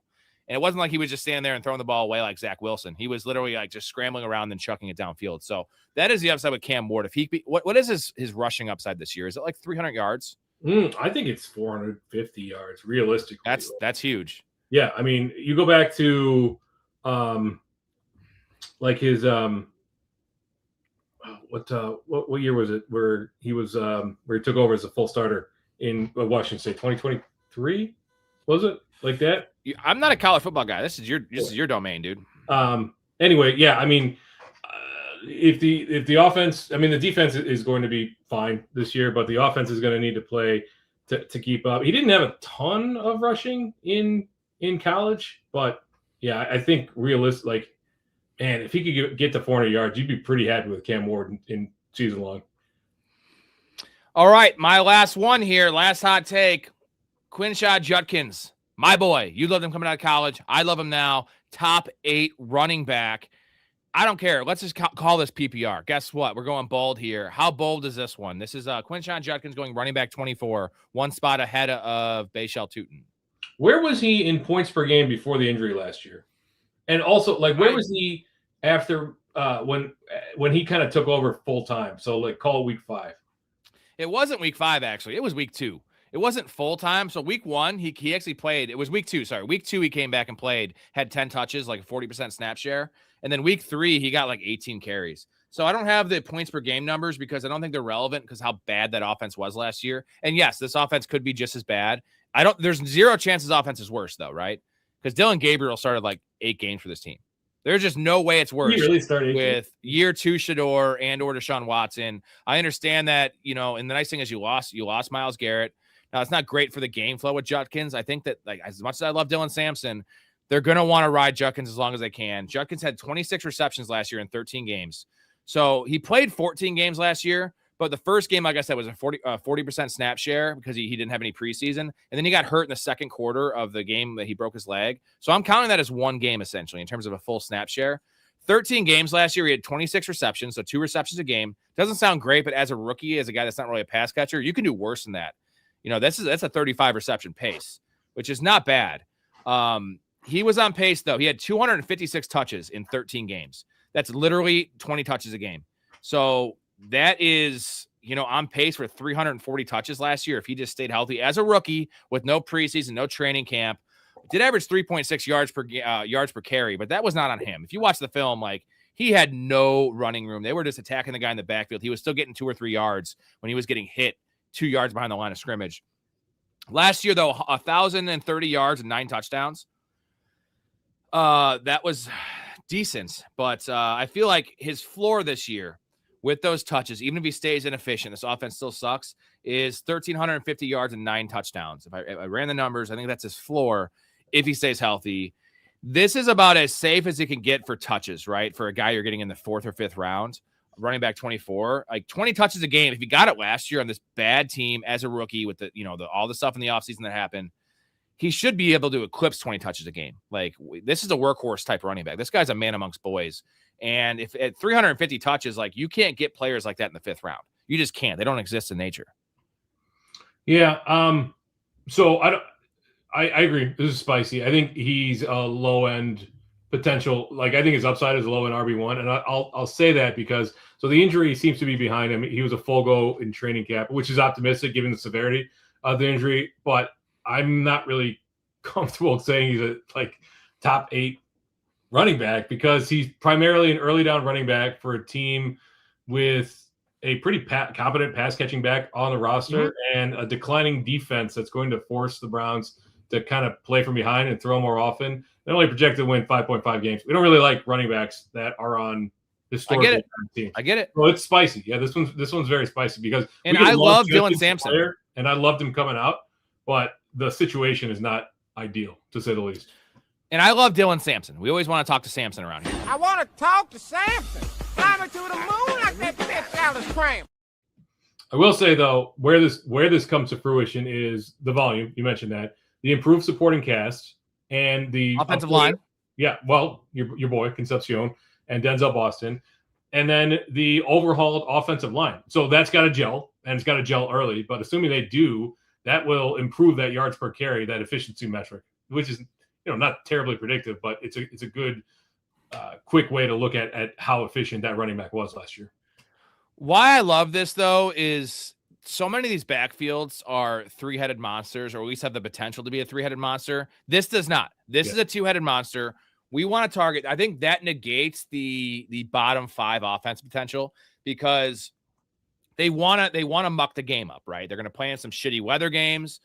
They want to muck it up. And the way to muck it up is not by playing Dylan Sampson. He's going to have his role in the 4th quarter, having 3 or 4 receptions. I understand that. But Judkins is a competent pass catcher. They love running him in Wildcat on the goal line. That is a nice plus. They don't want Shedeur Sanders on a 3rd and 1 from the 2-yard line. They're just going to put Judkins out there and run a Wildcat with him and Sampson, something like that.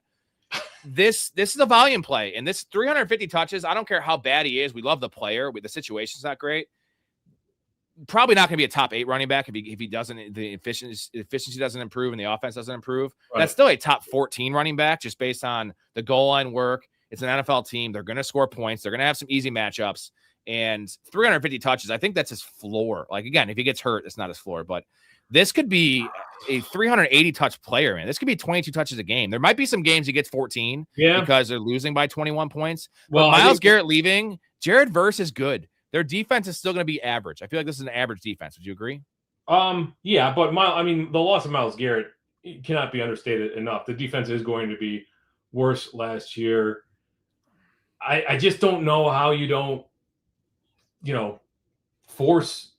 I don't know how defenses just don't force Shedeur Sanders and Deshaun Watson to throw the ball and put 7 guys in the box on most plays too. I guess so. Even at what I think 380 touches is super aggressive, but even at 340 touches, if he's still cranking out 3.9 yards per carry, it's going to be a tough road to hoe, I think. But I like Judkins, and I'm glad that the injury is behind him. This one's spicy. I was outspiced tonight. No argument there. I'll have to come back with some spicier takes later this week because I was outspiced tonight. No debate there. Yeah, and I'm not just throwing shit at the wall, though. I really feel like there's a chance for all these things. And the last couple of years, I've had some really wild takes, and they have, the Tucker Kraft thing last year. We're going to get to it on the show later this week. I had top 3 tight end for Tucker Kraft. And, in points per game, he was number 2. He was going to be number 2. That actually would have hit. I mean, that was hitting. And Javonte Williams is spicy. We're going to get to, Olave. We're going to talk about this next show. But, like, we don't just want to say shit like the counselor. Like, we truly believe these things, or at least they're in the range of possibilities and not just like a 1%. We could say a bunch of shit. Everything has a 1% chance, right? I have a 1% chance of transitioning. That could fucking happen, dude. It probably won't. I hope it doesn't happen. Yeah, I mean, I could say that Shedeur Sanders will finish as a top 3 quarterback this year, but that's silly. But you could have a beard next show or next month, maybe. No, it's probably not going to happen, but I can't grow a beard. And what if I get you some Chia Pet? Can I get you a Chia Pet? And you Chia Pet, but I know what you're talking about. Yeah. Yeah, I get it. I'm gonna have to come back next week, a little spicier, because I'm definitely, I like the spice. I like the spice, but I like you. I'm trying to be a little realistic in what to. I'm trying to give people some. If I say that Saquon Barkley is going to finish as a running back 3, okay. That's great. That maybe gives you a little confidence to draft him a little earlier than you would. I'm not saying to draft him as a running back 3. And like when I grade these things the years after, in the past I've done this, there's some leeway. When you go really hot and you say Judkins is a top 8 running back, for instance, and he finishes at running back 11, like that's a W. I count that as a W because he more than doubled his, running back 24 to running back 11. Yeah, he didn't hit the actual goal. That's why I want to go really spicy. But I'm not going to say Quinshon Judkins is going to be a top 3 running back. That's a silly statement. He's not a pass catcher. He's on the Browns. Like, that's what a lot of shows would do just to get clicks. Like, these are realistic. I feel like a lot of them are realistic. Even the Malik Willis one, 1,200 rushing yards, sounds insane, but he is that level of rusher. This situation, I cannot wait to watch Dolphins games this year. It's going to be week 1 high school versus pros. Week 1 is going to be interesting to see just how Malik Willis fares. Right, his career with the Titans was forgettable. His starts with the Packers were great. And where does the truth lie with that guy? And how does the team approach this season? Here's the depth chart, though. Malik Washington, Tolbert, Atwell, Caleb Douglas, Bell, and Kevin Coleman is a projected depth chart. That's my boy Keith has been touting Kevin Coleman a lot. I've been taking him a little bit in some spots. I also take Tolbert's here and there, and obviously I take Dulcich a lot when I'm pairing up with Malik Willis, although you don't need to really stack Malik Willis in best ball because his value is with his legs. Who is the favorite? I know the Tolbert's gonna be on the field for sure because he's a veteran. So, but what rookie is gonna win here? So McAuliffe, like Malik Washington, that's their slot guy, right? Like he's not gonna be the outside guy. So Tolbert, Atwell playing X and Z respectively. Or excuse me, is that Z? What's the flanker? Is that Z or Y? I can't. That's Z. Yeah, and then Washington in the slot. So Coleman in the slot behind him, I guess, because he's not an outside guy. Tutu Atwell is not going to be playing in 2 wide receiver sets. No fucking way. I mean, if he's the projected starter, Malik Washington's he's not the projected starter though.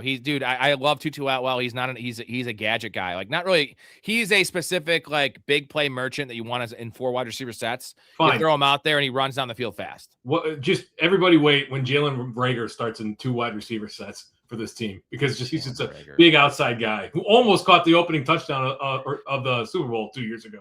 Do you like Coleman? And give me your Douglas Coleman. Who has a better chance to break out and actually earn a role? And if they earn the role, actually do something with it? I mean, Douglas, because Coleman, he's a 5th-round rookie, and he's going to have to supplant Malik Washington on the depth chart. His tape at Missouri was great. You go back and watch a few years before, he's fine. I think Theo Weiss is on that team too. There's a lot of guys on that team, but I think Douglas has the opportunity to actually become a relevant fantasy asset by the end of the year. It's a slim possibility. I'd be surprised if any of these guys are being drafted in the first 100 picks, but no, not even close. But someone could be relevant in a deep league, carve out a little niche role down the road.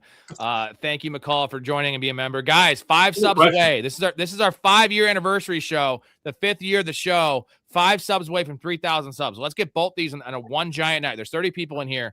Sub to the channel. Also, we're going to get to all the comments here. Big Ray, if you're here, join up. We're going to have a little threesome here to get through all these comments. Ooh, keep your comments coming. We're going to get to all of them. Also, those of you interested in joining the community, a lot of perks. Hop over to Patreon, get in the community, get you in the Discord. We have community fantasy leagues. We have guest appearance on the show. We love having fans on the show talking with us about Kevin Coleman and Helen Hunt. By the way, Helen Hunt, there she is. Look at how pretty she looks today. You look great, Helen. A lot of stuff we offer, guys. Access to the bets. I am releasing my NFL future bets. I have 5 player props. I bet the last 3 of them last night. I'm releasing those tomorrow. So get in now and you can get the actual odds. I bet. They're juicy. I went 4-1 last year on the player props. You also get access to all of the week by week player props. I went 96 and 58 last year. That's 63%. Lifetime on the show, we're at 59.5%. You don't get those numbers anywhere else. Otherwise, you have to pay like hundreds of dollars. It's fucking $10 a month for that tier. $5 a month to get in the Discord. Go over to Patreon, hop in there, join it, get in the community. We have 6 weeks till the NFL season. No better time than now. Link is in the description. Appreciate you guys. Let's get back to the comments. Connor, fun fact, I did a job for Jaden Reed's aunt. He grew up in Chicago too, Naperville. No shit. I didn't know that. It's right down the street from me, Connor. McAuliffe, my good buddy, broke Reed's leg back in high school when he played for Barrington High School. Most gruesome on-the-field injury I've seen. Jesus. So a lot of Jaden Reed stories. I didn't realize he was a local kid. I know he went to Michigan State, right? Jaden Reed went to Michigan State, right? Yeah, he went to, let's see, what year did he go to Michigan State? 2022. 3 is when he came out? 2? Yeah. He's,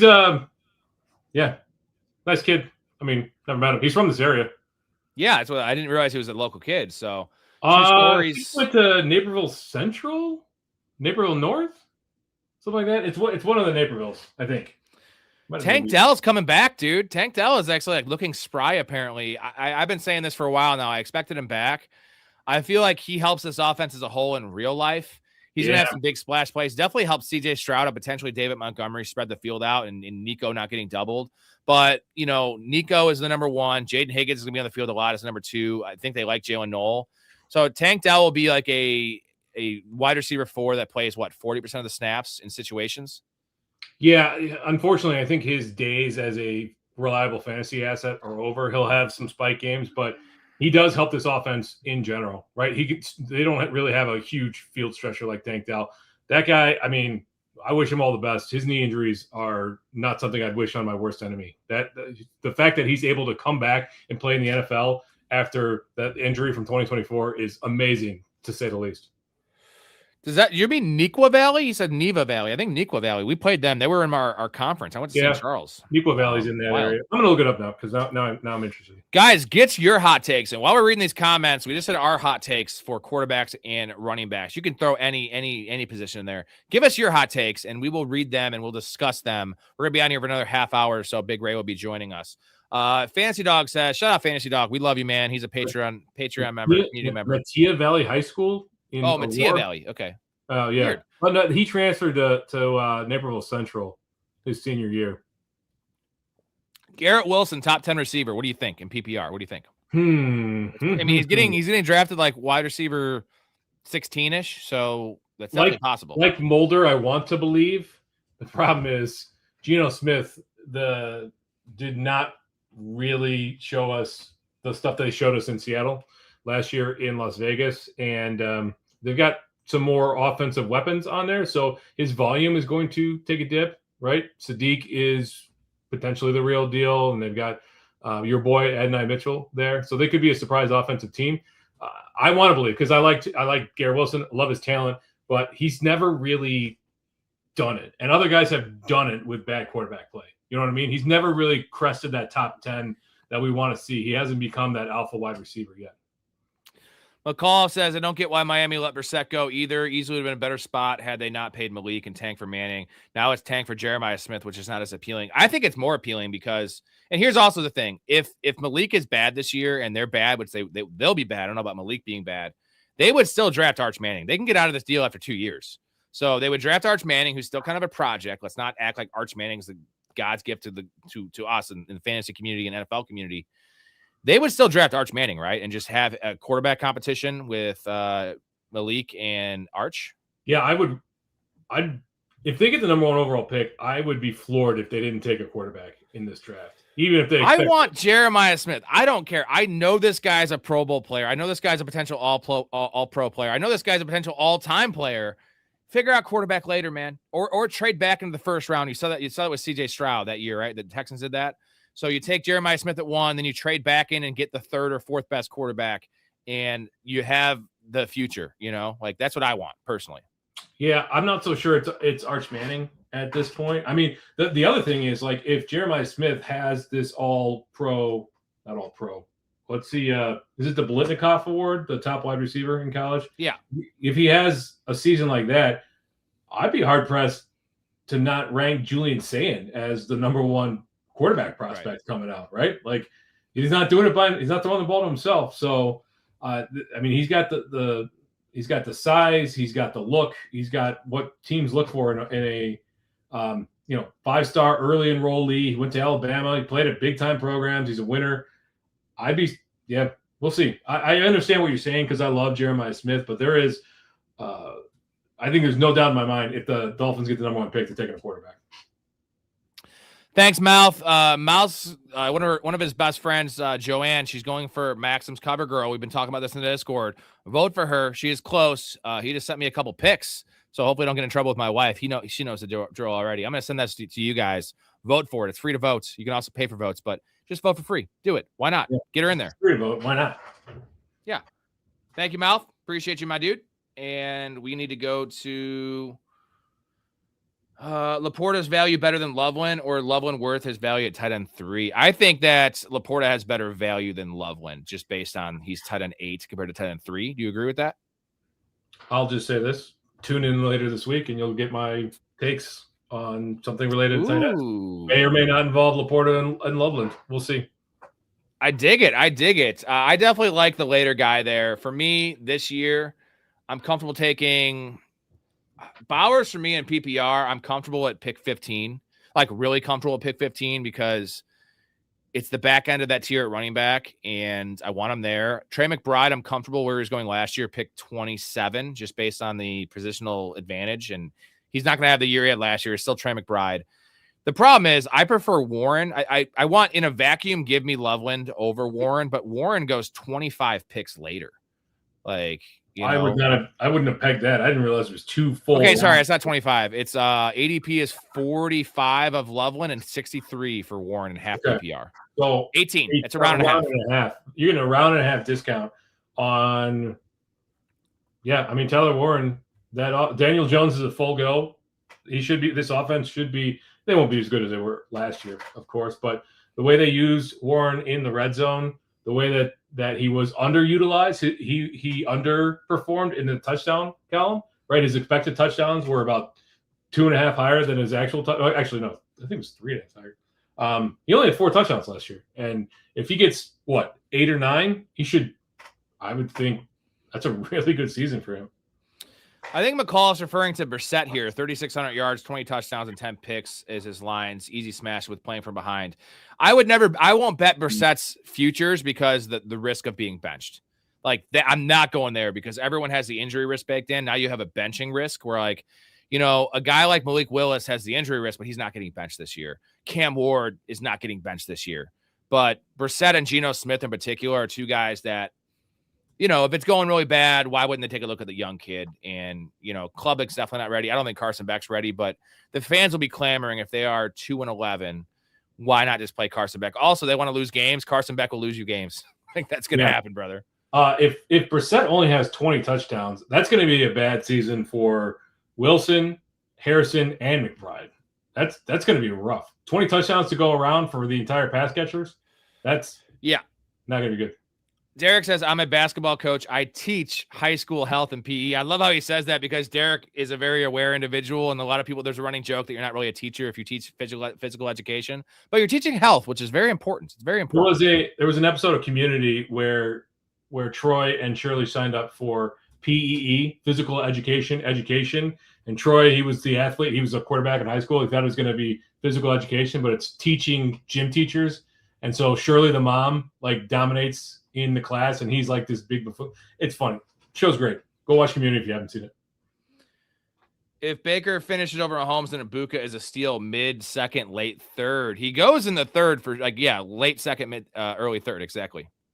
I will just say this: tune in next week to see where Ibuka is. You fucking love Big Boo. By the way, Hetzer, he's a Bucks fan. He sent us a picture. He got in a Big Boo jersey. It literally says Big Boo, like an official jersey. He just customized it. The greatest thing I've ever seen. Just says Big Boo. What an awesome jersey. And you got to give credit to this rookie sensation wide receiver out of Ohio State, Emeka Egbegbue. Emeka Egbegbue. Emeka Egbegbue. That's awesome. Hot take for me is dribbling wide receiver 35 or higher this season, and where he's getting drafted in like the late 50s or wherever he's going. It's super late. That is, can he do that without an injury to either Ricky Pearsall or Mike Evans? Let's throw Kirk out of the equation. Yeah, probably not. But like I mentioned, Evans is no stranger to the injury tent.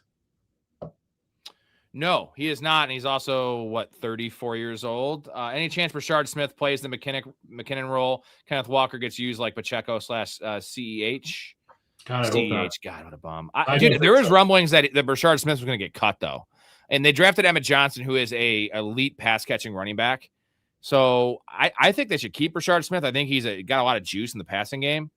But that would be worst case scenario for Kenneth Walker. We need the passing game upside from Kenneth Walker, like on third downs especially. Yeah, that would be terrible for Kenneth Walker, realistically. But I don't think it's going to happen. Rashard Smith was pretty marginalized last year. I don't think he's going to be part of this team after his rookie contract runs out. Shamrock says Strange may surprise us as well. You love Brenton Strange. Love him. I mean, I think he's got a top 8 tight end season in him. Daboll as their OC to me isn't sexy for Ward, but I do think he can further establish the offensive line. Man, I think it's pretty sexy. Like he's a top 10 offensive coordinator, right?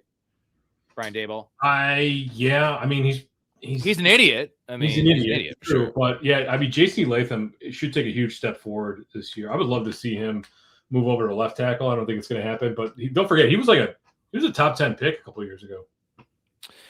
Shivadelphia, what's up, man? New viewer to the show. Appreciate you. I'm a huge QJ fan at his ADP. Quarterback situation is so bad. Defense will just load the box almost every game, in my opinion. That was speaking of the Browns. But he's talking about Quinshon Judkins. My bad. I thought you were talking about Quentin Johnson. So Quinshon Judkins. The Browns. Yeah. Definitely load the box. I mean, Deshaun Watson can push the ball downfield. Well, maybe if his shoulder injury is fine. Deshaun Watson blows. This quarterback situation is a mess. Are you still saying Deshaun Watson week 1? Is that your take? Yeah, I guess. I don't know. I am surprisingly high on the Browns, Jets, and Cardinals, and it's not. I don't like it. It's a recipe for disaster. These are all bad teams. It is, but the ADPs are I think the ADPs are over exaggerating how bad these teams are. And even if they are bad, I think these guys can meet their ADPs. You might say the upside isn't there, but these guys are like Marvin Harrison, wide receiver 34, Judkins, wide receiver, running back 24. Like, I'm not in a Breece Hall, but Geno Smith going that late, like the Jets offense has a lot of talent, Adonai Mitchell is a throw in there. He's a fucking former top 40 pick that has juice. Nice thing is you don't have to draft him. You could just find him on the waiver wire. Yeah, I'm talking more best ball. Like I love Adonai Mitchell in best ball. Okay. Past decade, the Jets are full 150 points worse than the next offense. The Giants, the worst two offenses are both New York team. Dude, what are they doing in New York? Mix that with MetLife being just a war zone for these players' knees.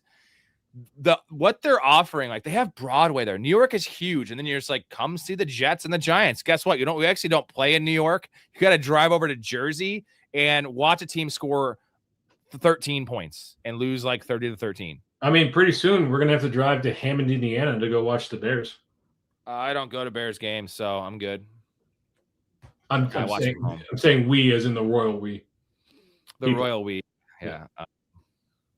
Genty versus McCaffrey was the most nuts. Wow. It's funny. It's only 3 spots, but it is why it was nuts was because you said it plays a full season. That was right. Well, yeah, because in the full seasons that McCaffrey's played, he's been running back 1, 1, 2, 1. Connor says Kevin Coleman is him. Watch it live at Mizzou. A lot of Kevin Coleman truthers out there. And you know what? I went back and watched his film. I was pleasantly surprised by him. We'll see. It's just we've never seen this is the most wide open wide receiver room in the history of the world. Yeah, I mean, did you watch the Mississippi State stuff too, and the Louisville stuff, or wherever he was, Jacksonville just last State, year, wherever he was? I mean, yeah, a lot of Kevin Coleman talk for a second slot receiver on the Miami Dolphins. Why I like it though, and why there's potential is it's not the passing volume, it's not the quarterback. Have we ever seen a more wide open wide receiver room in the history of our lives than this Dolphins team? No. There's no, and we have something like this similar with Oakland. We call them Oakland, sorry, Vegas. With Trey Tucker, with Naylor, with Jack Bash, which is a way better room than the Dolphins. But they have Brock Bowers there, and they have Ashton Genty catching passes. So yes, Genty and A-Chain are probably a wash in terms of pass catching, but they have Jack Bash is probably the starting slot receiver of this team for sure. Trey Tucker is the starting X receiver for sure, and they have Brock Bowers opposed to Greg Dulcich. So if there was ever a team where a late round pick rookie could come in and just be the number one, even without having like game-breaking talent and being Luther Burden or something, who's a god apparently from Ray, this is a spot. And what does that mean? We don't know. But in terms of like potentially being a top 36 guy where you get him for free, they'll be on the waiver wire. I am intrigued, and I do like Malik Willis. Intrigued. Yeah, the problem is they could win 2 games this year, and 2 games means not a whole lot of points scored. It could be rough. Shamrock says you'll have to call John Anthony to get those numbers. Hashtag 2 for the money. You love that movie because you love $1 Million Man. You seen that movie? Yeah, 63% is really, really elite. And that was just last year, but it was a lot of volume. 110 bets last year? Let's do the math here. It's a lot of volume, dude. This is huge volume. Whoops, comments blocking it. This is 96 and 58. So this is 150 something bets. Like that's a lot in a 17-game season. It was essentially 9 bets a week. That's not just placing 2 bets a week. Like that's one thing, but like giving you quite a bit of volume to have that percentage is what's up, Story. And we're gonna let's improve those numbers this year. Let's do it. Rookie numbers. Got to bump those numbers up. I would actually be pretty happy with like 56%. That's the gold standard of just like not losing money. And I mean, that's like worst case scenario. Like if you win 50% of your bets, you're losing money. You need to win 52.5% of your bets just to break even. Right. So 56 is usually the standard of like, okay, this guy knows his shit. 60% is elite. 66% is unheard of. That is the goal. That doesn't happen for professionals. Can I tell you a quick story about the bets last year? Sure. I made a mistake because I was on such a heater and these guys wanted the bets. We were making so much money. I usually don't bet week 18 because I can predict volume and usage in the other weeks when it matters. But these teams that we're not playing for things, it's a risky proposition. I went 1-7 in week 18 to have these numbers. Like if I just avoid, which I should have done, I should have said, fuck it, I'm gonna wait for the playoffs. It would have been 95 and 51.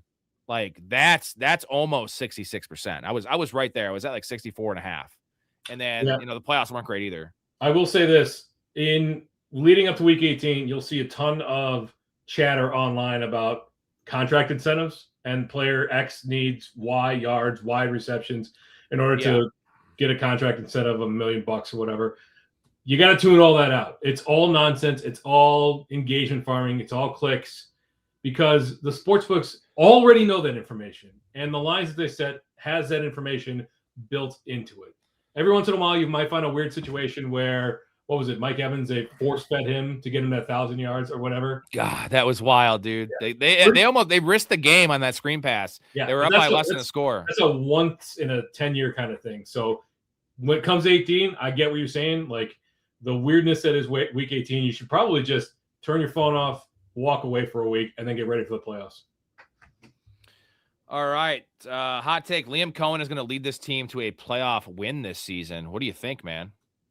I mean, good offense, good offensive mind. Liam Cohen was a bit of a goofball coming in, but he proved that he could get it done. It's just a matter of maintaining that efficiency and playing with a tougher schedule to get there this year. This Jaguars team has been not as cursed as the Chargers, but they have been pretty, they've fallen on some weird playoff luck. I'll say that. I don't think making the playoffs is hot at all. It's probably like a likelihood in terms of their betting odds.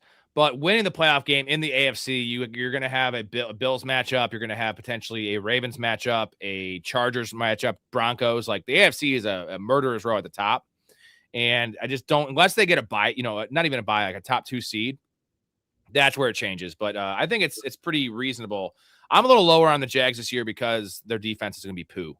And like Devin Lloyd cannot be understated, guys. Devin Lloyd, I went back and I ran the numbers. I looked it up. He missed 3 games last year, and they gave up 33 points a game in those games. And one of them was against the Texans and Raiders were 2 of those games. Like, and then he comes back and they give up 6 points and 12 points. Like, dude, their rush defense is gonna be really bad without Devin Lloyd, and they did not replace him. They also lost a corner as well. I'd love to see how many games the Jaguars are favored in this year. I would guess like 13 or 12. Yep. The games they wouldn't be would probably be at Texans and then some of their tougher games. But at home, they're going to be favored in most games. Tucker Kraft went healthy, top tight end 3 to 5.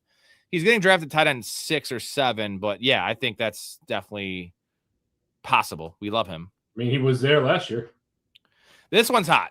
Isaiah Likely, tight end 7 to 8. You don't like Isaiah Likely. No, actually, it was Nick O or it was Tom TD, whoever it was that came on Friday. I think it was Tom. Hates Isaiah Likely. Are you in on him? Tight end 13 or 14?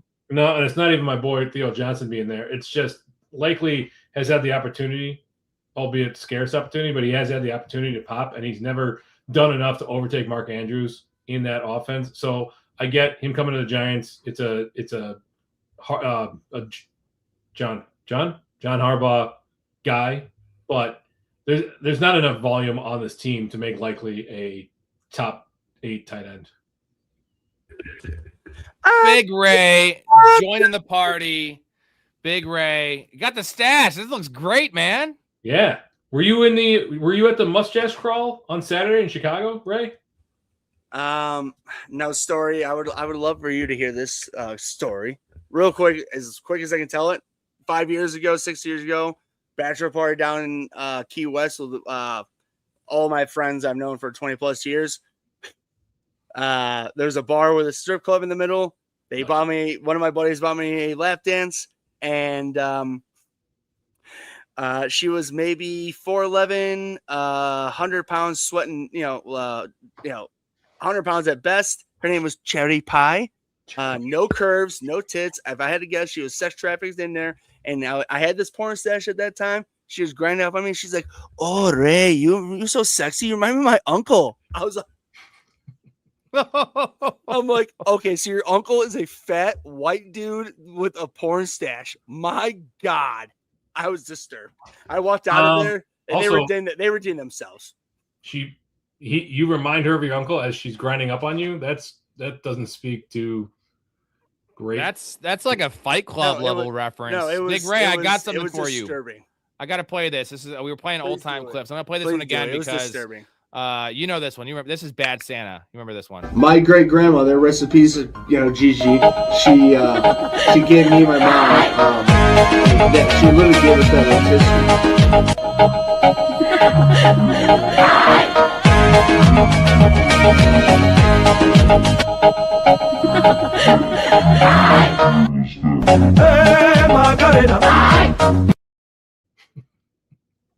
Ray, did that stripper have a meniscus injury by any chance? Did it tank her stripping career? He had a meniscus issue, which totally tanked Derrick Rose's career.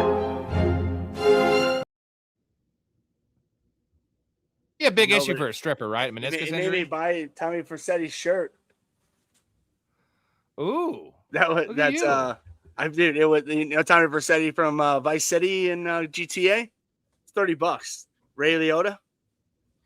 Oh, Ray Liotta, rip Ray Liotta. Philadelphia hot take. Devin Achane finishes top 5 running back, top 9 most fantasy player, non-quarterback, top 9. So, Storey, you're higher on Devin Achane. Ray, are you in on Devin Achane in a PPR like at pick 14? Yeah, pick 14 PPR. Yes. Storey, how high would you go? Is he a turn pick, a 1-2 turn pick, or is that too aggressive? No, I'd take him top 12. Yeah, I mean Barkley or Achane PPR, full yeah. Barkley. Barkley. Okay, so we're all really high on Barkley, so good. Good to hear. But I like that's not going to come back and bite us in the ass. By the way, I checked it out again. My Vegas versus ADP. Devin A-Chain 5.5 rushing touchdowns, and I understand like he's gonna have some receiving touchdowns, but like so they're essentially that's low. That's really low. But he's gonna be his value is pass catching. It is yards, right? Not so much touchdowns. Right. I mean, probably the most dynamic running back with the ball in his hand. Hot take from Derek: Tyler Warren, tight end 1. It's pretty spicy. That is spicy. Okay. I mean, it's not, I wouldn't say it's out of the realm. It's just, that is a bit spicy. No, that's not a bit spicy. When you're talking about, Brock Bowers and Trey McBride, like. I could see tight end 2 because, Trey McBride, it could change there for him this year. But Brock Bowers with the role in this offense with Kubiak, like this would have to have only injuries. That's all I say. It's in the realm. But I think 2 could happen. 2 could happen with everyone staying healthy, right?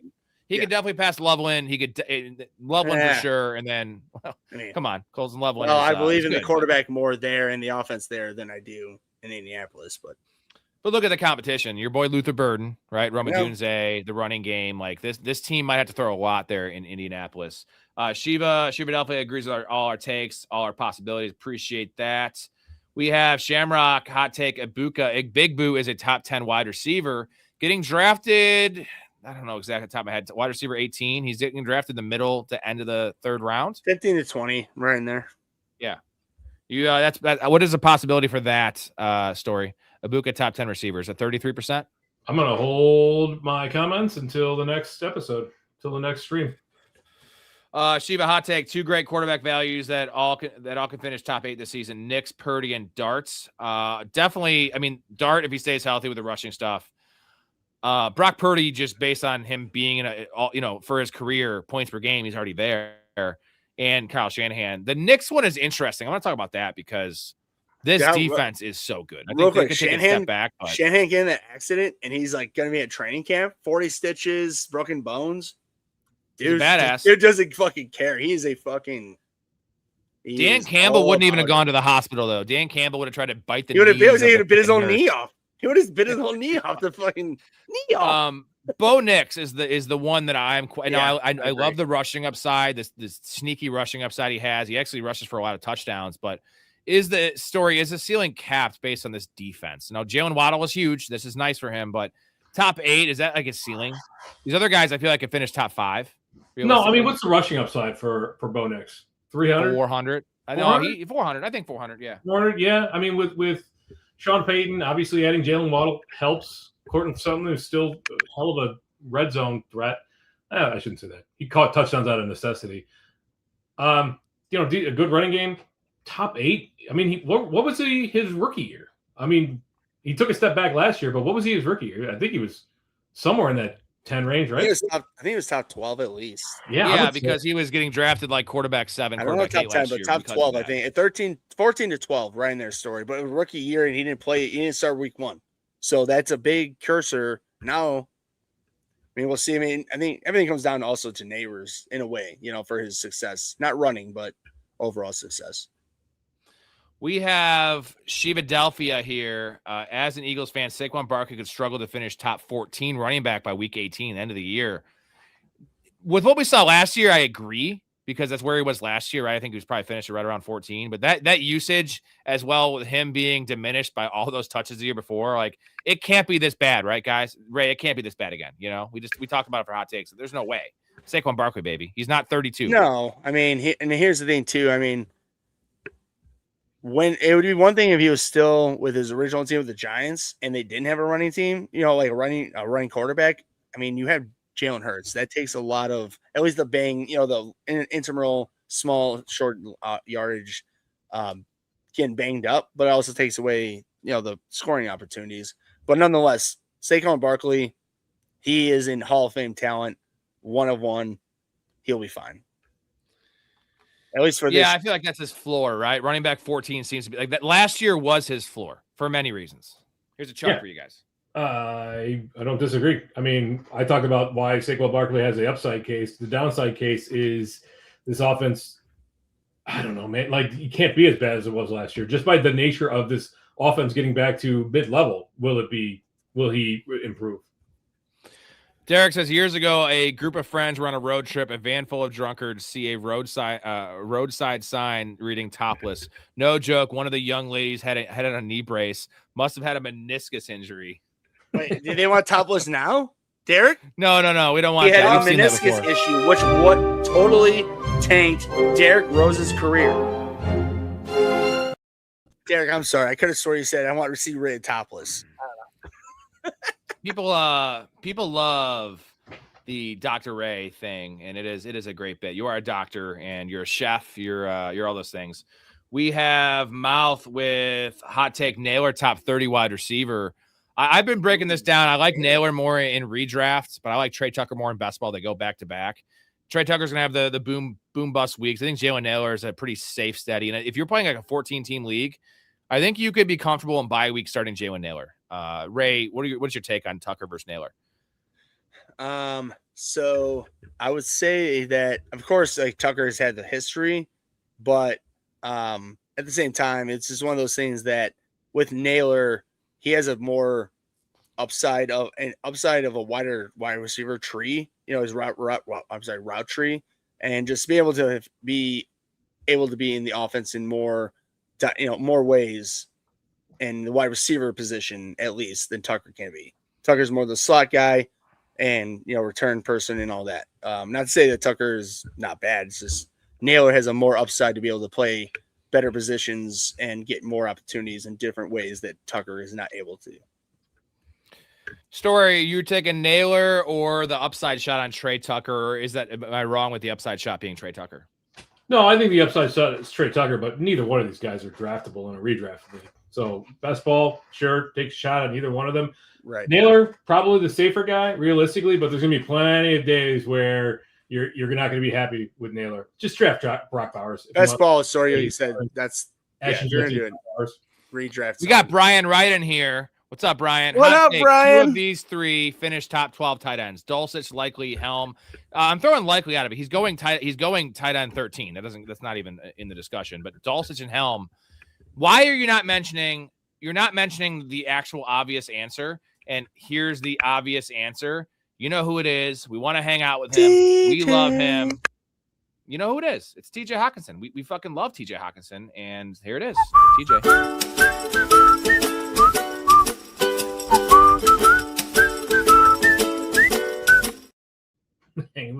Storey, Hawkinson versus Helm. Who do you want this year? Full PPR. Helm.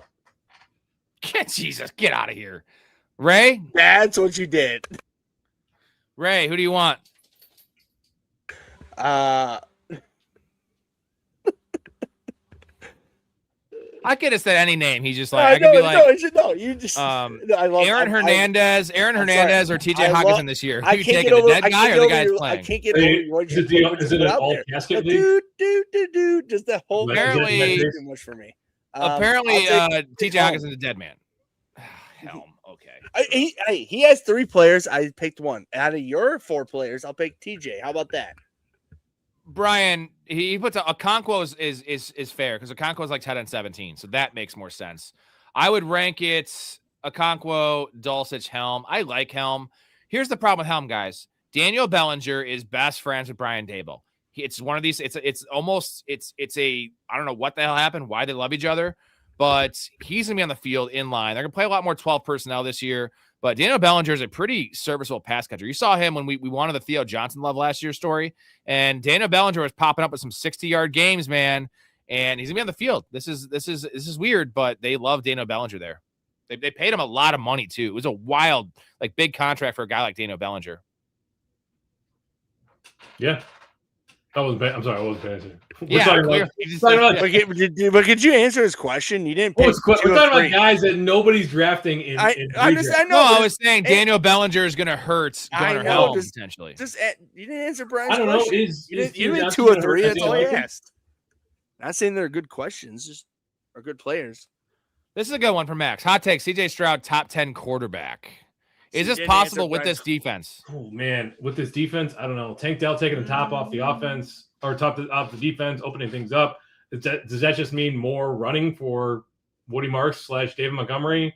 I'm not sure. This is pretty spicy. Stroud he had a great rookie season and then 2 years of certainly a sophomore year where he underperformed, and last year was rough as well. With this defense, I don't know if it's possible that he gets to top 10. Story, have you seen the numbers between Caleb and CJ since CJ big manned him and big broed him? No. Yeah, it's not good for CJ side. Well, I don't know. Not necessarily compared to the guy rest of the league, lose a Senate election to a casket once. That's interesting. You know what? They do like having them puppets over there, and it's a realistic possibility. Thank you very much, Miss Lippy. Wait, what?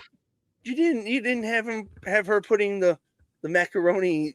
No, I wanted to make it necklace short for best ball. I know. I'm sorry. That's just too funny. Ooh, hot take. By the end of their careers, Arch Manning and Jeremiah Smith are both in the Hall of Fame. I would bet on Jeremiah Smith much more than Arch Manning, personally. Yeah, remains to be seen. I'm very interested to see Arch's career, the year at Texas. He's got some upgraded weapons, a couple of transfers. But you being the more college watcher, like where is Arch compared to Joe Burrow right now going into his senior year? Not even close. I'm not even trying to be an asshole. I'm literally just curious. I'm sorry, you're talking about Joe Burrow in the NFL or Joe Burrow in college? Like I'm saying, like LSU. Because Joe Burrow was not projected to. I know that, but I know, and also Chase and Justin Jefferson, 2 top 5 receivers in the NFL now at college. So Arch might not even be the number 1 quarterback prospect right now. Well, that's what I'm trying to add. I think the name is just driving up. He'll be drafted high just based on the name. If he performs, that's what I'm trying to ask. Is I know, right? He will get drafted high. It's just it's going to happen. It's Arch Manning.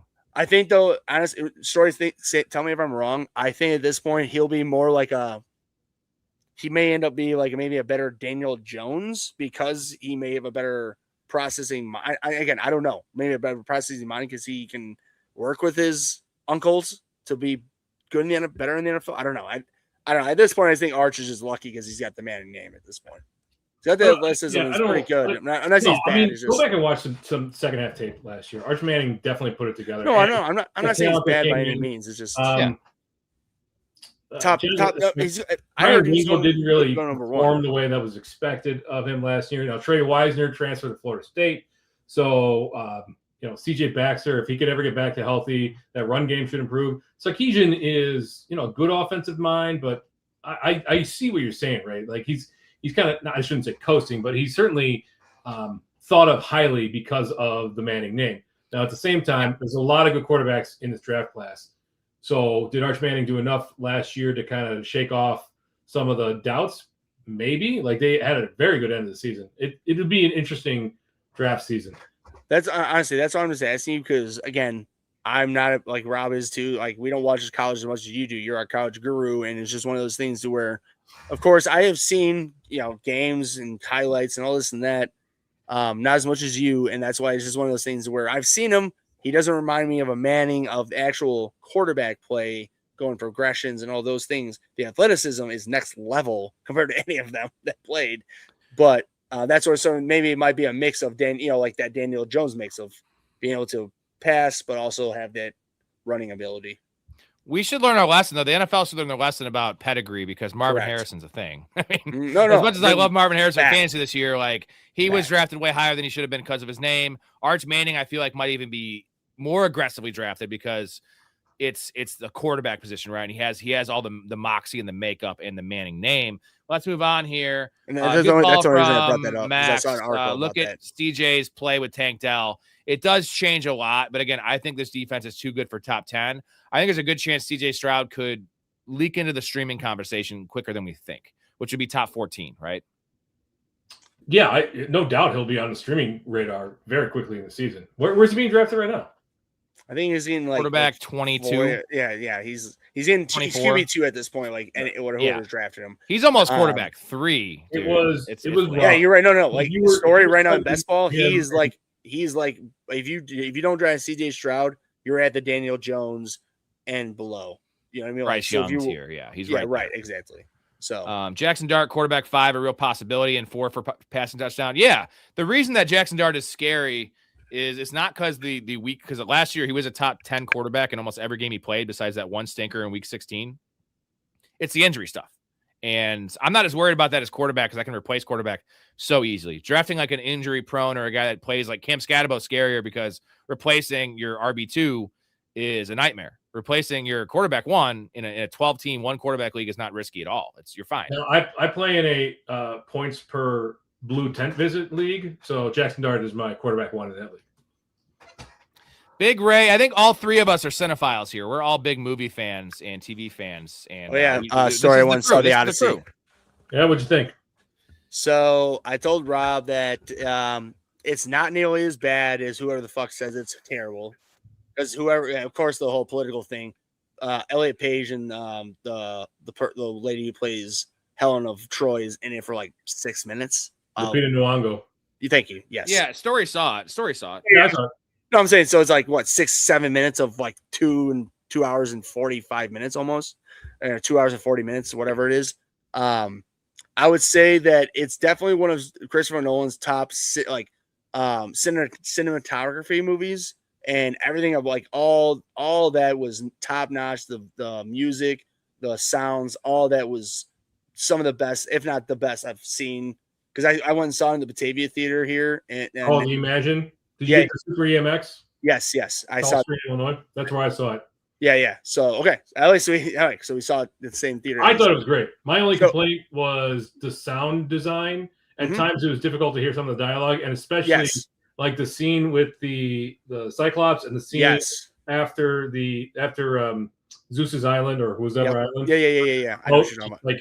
Like ear piercingly loud. Yes. Like ear damage hearing loud. So I would recommend. It was made for deaf people. Guys, I haven't seen the movie, so but either I'm way, just lost here. Story and reality. We're not spoiling anything. Like, no. Go read the Odyssey. You mentioned Cyclops, bro. I don't care. Well, that's it. No, that is in the whole Homer poetry. I don't know. I don't know the stuff. Anyways. Well, anyway, I was leaving at this story. I told Rob originally when I came on the podcast, I thought it was top 5. In reality, I really like the movie. I'd give it a 7 out of 10. But in Christopher Nolan style, it's not top 5 because I re-looked at his movies. Just in how I really like Christopher Nolan movies, it just wasn't in my top 5 of his movies. But anybody who doesn't see it, don't go see it. You need to see this movie. It's well worth it. That's all. I was leaving it at that. Like I say, I'd say you give 7 out of 10. It's definitely good. I think it's his top 5 for sure. No, and that's fair. I'm not hating. I just looking at his movies. Philadelphia, you have. I liked it. You should see it. Chemistry, fun show, good info heading into draft season. Thanks, no problem, Shiva. We got to get you in the community, man. You're perfect. This guy's as big of a sports fan as you, Blake. Blake is in here. You guys would hit it off. He's a 4 sports guy. Shiva, he's a friend. He loves the league. Yes, and we love Shivadelphia. He's been on the last couple nights. Appreciate you, man. Would definitely love to. If you have any questions, ask the chat. They will help you out. Shiva? Yeah, we would love to have you in there. Hell yeah. I've never seen a blue duck before. I've always wanted to see a blue duck, so I painted a blue duck. Quack. Story, CJ Baxter transferred to Kentucky. Oh, that's right. So, yeah, he transferred to Kentucky. He's still dealing with the ACL as far as I know. But Raleek Brown transferred in, and Hollywood Smothers from Oklahoma. So those are 2 important pieces in the backfield. And more importantly, in the wide receiving core, they still got Emmett Mosley and Ryan Wingo, but Cam Coleman transferred in from Auburn. So that should help the passing game in general. That's going to help Arch Manning. Cam Coleman is a huge upgrade to the wide receiving core. Thank you for the 5 years today, Shamrock. That's Blake. That's Blake. Blake knows everything. Blake knows everything. Thank you for the He's the college football expert. Hey, real quick, so that receiver you're talking about, like, where was he at Auburn? Was he wide receiver 1? Yeah. He played what year was he? All over the formation. So what year is he going into, I should say? Well, this will be his junior year. Okay. Yeah. Okay, so that's your point. That's why he'll help him because he's going to junior year. Right? Yeah. So he wasn't a true freshman last year, at least what I'm getting at. I mean, so 600-ish yards his freshman year, but 8 touchdowns. Touchdowns came down last year, but the yards went up. 8 touchdowns as a freshman. Damn. Yeah. That's impressive. And 600 yards. I mean, that's as a freshman, that's nothing to. Shamrock, this is our 5-year anniversary show. This day 5 years ago, the channel was born. I want to shout out Rob Kappa, my original co-host. Rob Capazello. That's where the R2 is at. Rob Squared was the name of the show. Professional Fanatics has always been the channel. But appreciate Shamrock's been here quite a bit. We appreciate you, man. Love you, also, Shamrock. with you, I'd love to have you in the community, man. It's really damn cheap. It's a good way to support the show. Keep us going strong. You get a lot of perks. The Discord is popping. We're already popping, dude. Lad McConkey top 8, or Herbert is once again being overdrafted. Hampton 2. I think we're kind of all a little cooler on the. We're a little cooler, right, on the Chargers than the consensus because everyone's just glazing them. Yeah, I mean, all those. Yeah, I mean, yeah, I agree with. I mean, Lad's not top 8. I see the upside for the offense, but I worry about getting over my skis on a team that desperately wants to run the ball. All right, we have Mouse says they fucked the sound design. I will never see it. Now, in honor of a good audio engineer, he's going to watch it from home. Quaid, what's up, Quaid? Cyclops scene is awesome. I'm going to see it not in theaters though, because I don't really go to theaters. I have too much stuff going on. I'm going to watch it from home. Sorry, Rob. I'll buy you a ticket. We can all have. What about the money? No, we can have hand jobs next to each other, eat popcorn. Woo. All right, sold. I'm in. I'm going.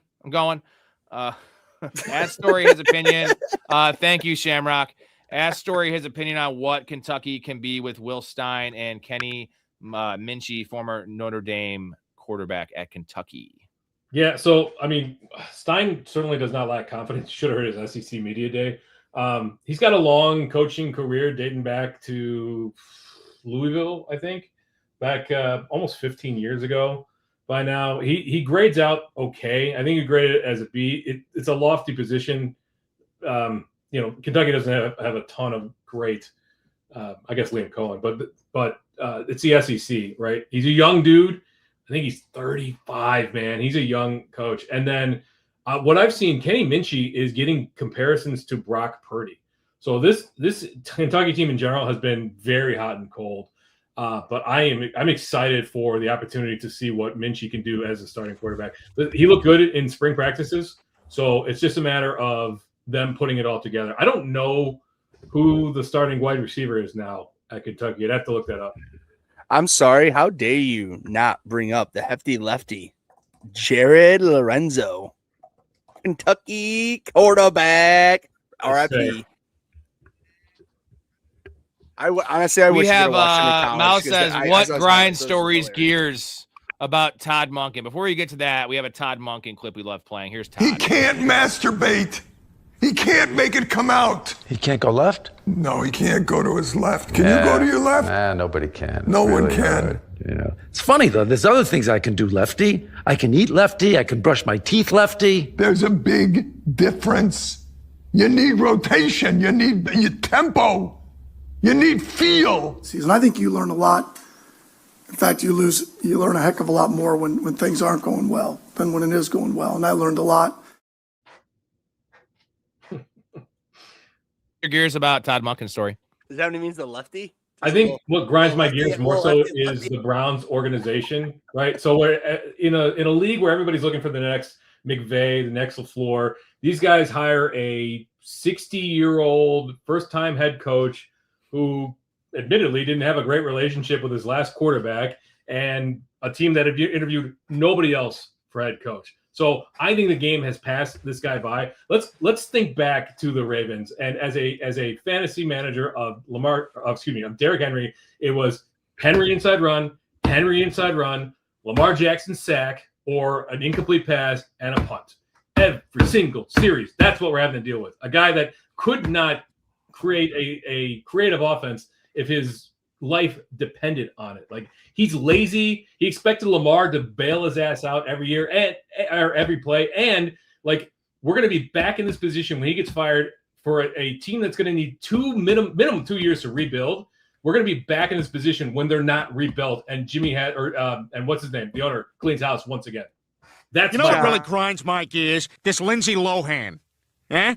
Lindsay Lohan with all those little outfits, jumping around there on stage, half naked with your little outfits. You know, you're up there jumping around, and I'm just sitting here with my beer. So, what am I supposed to do? What do you want? Are we gonna go out? Is that what you're trying to? Why are you leaping around there, throwing those things all up over there in my face? Huh? What do you want, Lindsay? Tell me what you want. So, sorry, real quick, please tell me what is worse, what you just described or what the Bears did in 2017 with John Fox and Trubisky? You're not going to find an argument for me about Bears hiring bad coaches. I've been railing on. No. That's why I brought it. Because literally everything you were saying, I was like, oh, this sounds like a younger. I love the Bears. Wait, how old was John Fox when they hired him? I don't know. Pretty old, like 63. 60s. You're not 65. No, he was in his definitely. That's why. Sorry. Hey, nothing's worse than the Raiders hiring Pete Carroll last year for that 1 year thing and him hiring his son as the offensive line coordinator. Nothing is worse than that. Terrible. Petey Sunshine was in his 70s, right? He looks really young, but he was in his 70s and chewing that gum. The gum did not make his brain work. Derek says the Browns are back on the escalator again. You know what the biggest argument for against Todd Monken is that the Browns picked him. The Browns picked him, right? And he's their pick, and he went to the Browns. So both of these, what if we went to the 49ers? I'm high on the Browns this year. I'm high on the Browns this year. I'm going to say it. I'm high. They're not going to win 10 games, but answer me this: You're high on Todd Samson? Monken, why has he never had a head coaching job in his 60 years on this earth? If he's all of a sudden that great of a head coach, you're not wrong, my friend. I think he's a good offensive mind. I think he's going to be a bad head coach. Like, He's old. He's too old school. You both are equally calling it out. That's what's going to happen. He's going to go in there. Sorry, am I wrong? He's going to go in there and teach these Gen Zers, yell football, blah, blah, blah. They're going to be like, they're literally how the Bears did when fucking John Fox. Like, what the fuck are you talking about, old man? Like, what? Boomers, like, man. That's what I'm saying. Like, they're going to be like, no. Let me preface it. Fantasy Lab. When I say I'm high in the Browns this year, I don't think they're going to win a lot of games. I think the prices of their fantasy players are way too underpriced. I think that Harold Fannon's properly priced. I like Concepcion, wide receiver 55. That's money, and I'm high on Judkins.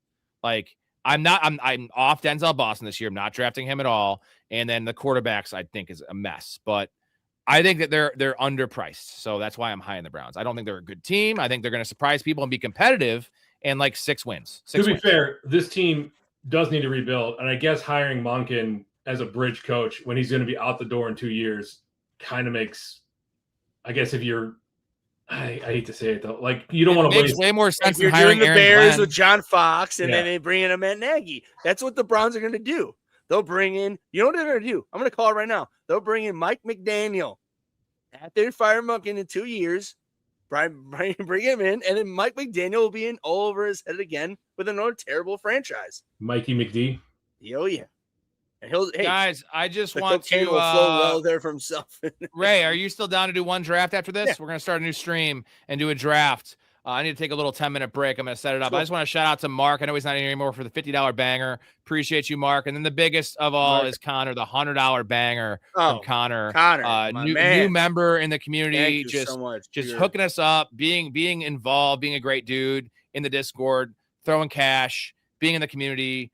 All those things are awesome. Everyone else that drops supers, you know who you are. You guys do it day in, day out. We fucking love you guys. And shout out to Storey for coming on. We got to talk about when we're going to do the next hot take episode. Maybe Thursday. We'll talk off camera. Yeah. But everyone is let's start off with DK. Let's start off. There's no new tournaments on Underdog. It's stupid. They still didn't add a new one. But we'll vote in the when we get on and we'll figure it out. But thank you to Storey. Everyone else has been a part of this. All the community members. You guys are the men. We love you. And thanks everybody. Good chat tonight. Appreciate everybody's hot takes. Hopefully some of these come true. We are still only five subs away from 3,000 subs. I want to get that tonight. If you're in here now and you've not subbed, help us get this goal on our fifth anniversary of the show. We had huge 3,000 subs is a big number. 5 subs, not super chats. You can't. No. I get that. I'm going to my Instagram right now. I'm going to find people and friends with them. I'm like, get on fucking YouTube and fucking subscribe. All right. That was a great show. 2.5 hours. Awesome info. Awesome hot take. Storey, come a little hotter next time, though. I want you to blow my fucking balls and my hair back. All right. Hey, sorry. No, this is what he wants. Yeah. Big Ray for hopping on. He's going to be on the next stream. We'll see you guys in about 10 minutes. I'll post it to the Discord when I make it. Again, sub to the channel. If you consider joining the community, link in the description for the Patreon. We'll get you in the Discord and all the perks later tonight when you get in. McCall, if you're still in here, I'm going to send you that email here in a little bit. Appreciate everybody. DraftKings has new tournaments. Yeah, somehow Underdog doesn't, but we'll talk here in 10 minutes. Storey, you're the man. Ray, thanks for hopping on. Love the stash. Nice Again, everybody. thank you to everybody that has made this what it has become. Look at Let's that. keep on building. Look at that. Having The fun, red hair. money, all those Oh, things. Thank you guys. Thank you. Not distracting at all, Ray. Hey, that's it for us. We're out of here. We'll see you Thanks, guys in 10 guys. minutes. Love your Yeah, life. sorry. Stay Nice seeing you, positive bro. and respect each other.